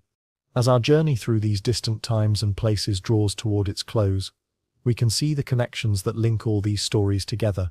The Dark Age British villager struggling for survival, the medieval peasant and noble navigating the complex relationships between food and power, the colonial Americans wrestling with the tensions between moral idealism and human reality, and the Byzantine Empress transforming personal experience into imperial policy. Each represents different aspects of the eternal human story, the persistent themes of survival, ambition, love, faith, and the endless capacity for transformation that defines our species across all times and places. The eternal human story. As we reach the end of our journey through these distant worlds and forgotten lives, we find ourselves returned to the present moment, carrying with us the wisdom and understanding that comes from walking alongside people whose struggles and triumphs span continents and centuries. The stories we have shared of muddy villages and glittering palaces, of simple survival and complex ambition, of moral idealism and human frailty, all speak to truths that transcend their specific times and places. The Dark Age British villager, who woke each morning to the challenges of survival in a world without modern conveniences or certainties, faced the same fundamental questions that confront people in every era. How do we find meaning in difficulty? How do we maintain hope when circumstances seem overwhelming? How do we build community and connection in the face of uncertainty and hardship? Their world of thatched roofs and morning mist, of sacred mud and suspicious goats, reminds us that human resilience has always been the foundation upon which civilization rests. Every technological advance, every social progress, every cultural achievement builds upon the patient endurance of countless individuals who chose to continue living, working, and caring for each other despite the hardships they faced. The medieval world of food and faith shows us how sustenance becomes meaning when it is shared in community and sanctified by belief. Whether in the peasant's humble pottage or the noble's elaborate feast, in the monk's simple bread or the merchant's precious spices, we see how the basic human need for nourishment transforms into complex social relationships, economic systems, and spiritual practices that define entire civilizations. The rhythm of feast and famine, the careful preservation of resources for uncertain futures, the transformation of necessity into art and simple meals into social ceremonies, all reflect the human capacity to find beauty, meaning, and connection in the most fundamental aspects of existence. Food becomes more than fuel, it becomes culture, identity, and the medium through which communities express their values and maintain their bonds across generations. Colonial America's struggles with moral idealism and human reality reveal tensions that persist in every society that attempts to create perfection through imperfect human beings. The gap between Puritan aspirations and colonial behavior, between public morality and private desire, between religious ideals and social practices, illustrates the eternal challenge of balancing individual freedom with community responsibility, personal happiness with social order. The scandals and secrets of colonial life remind us that every generation,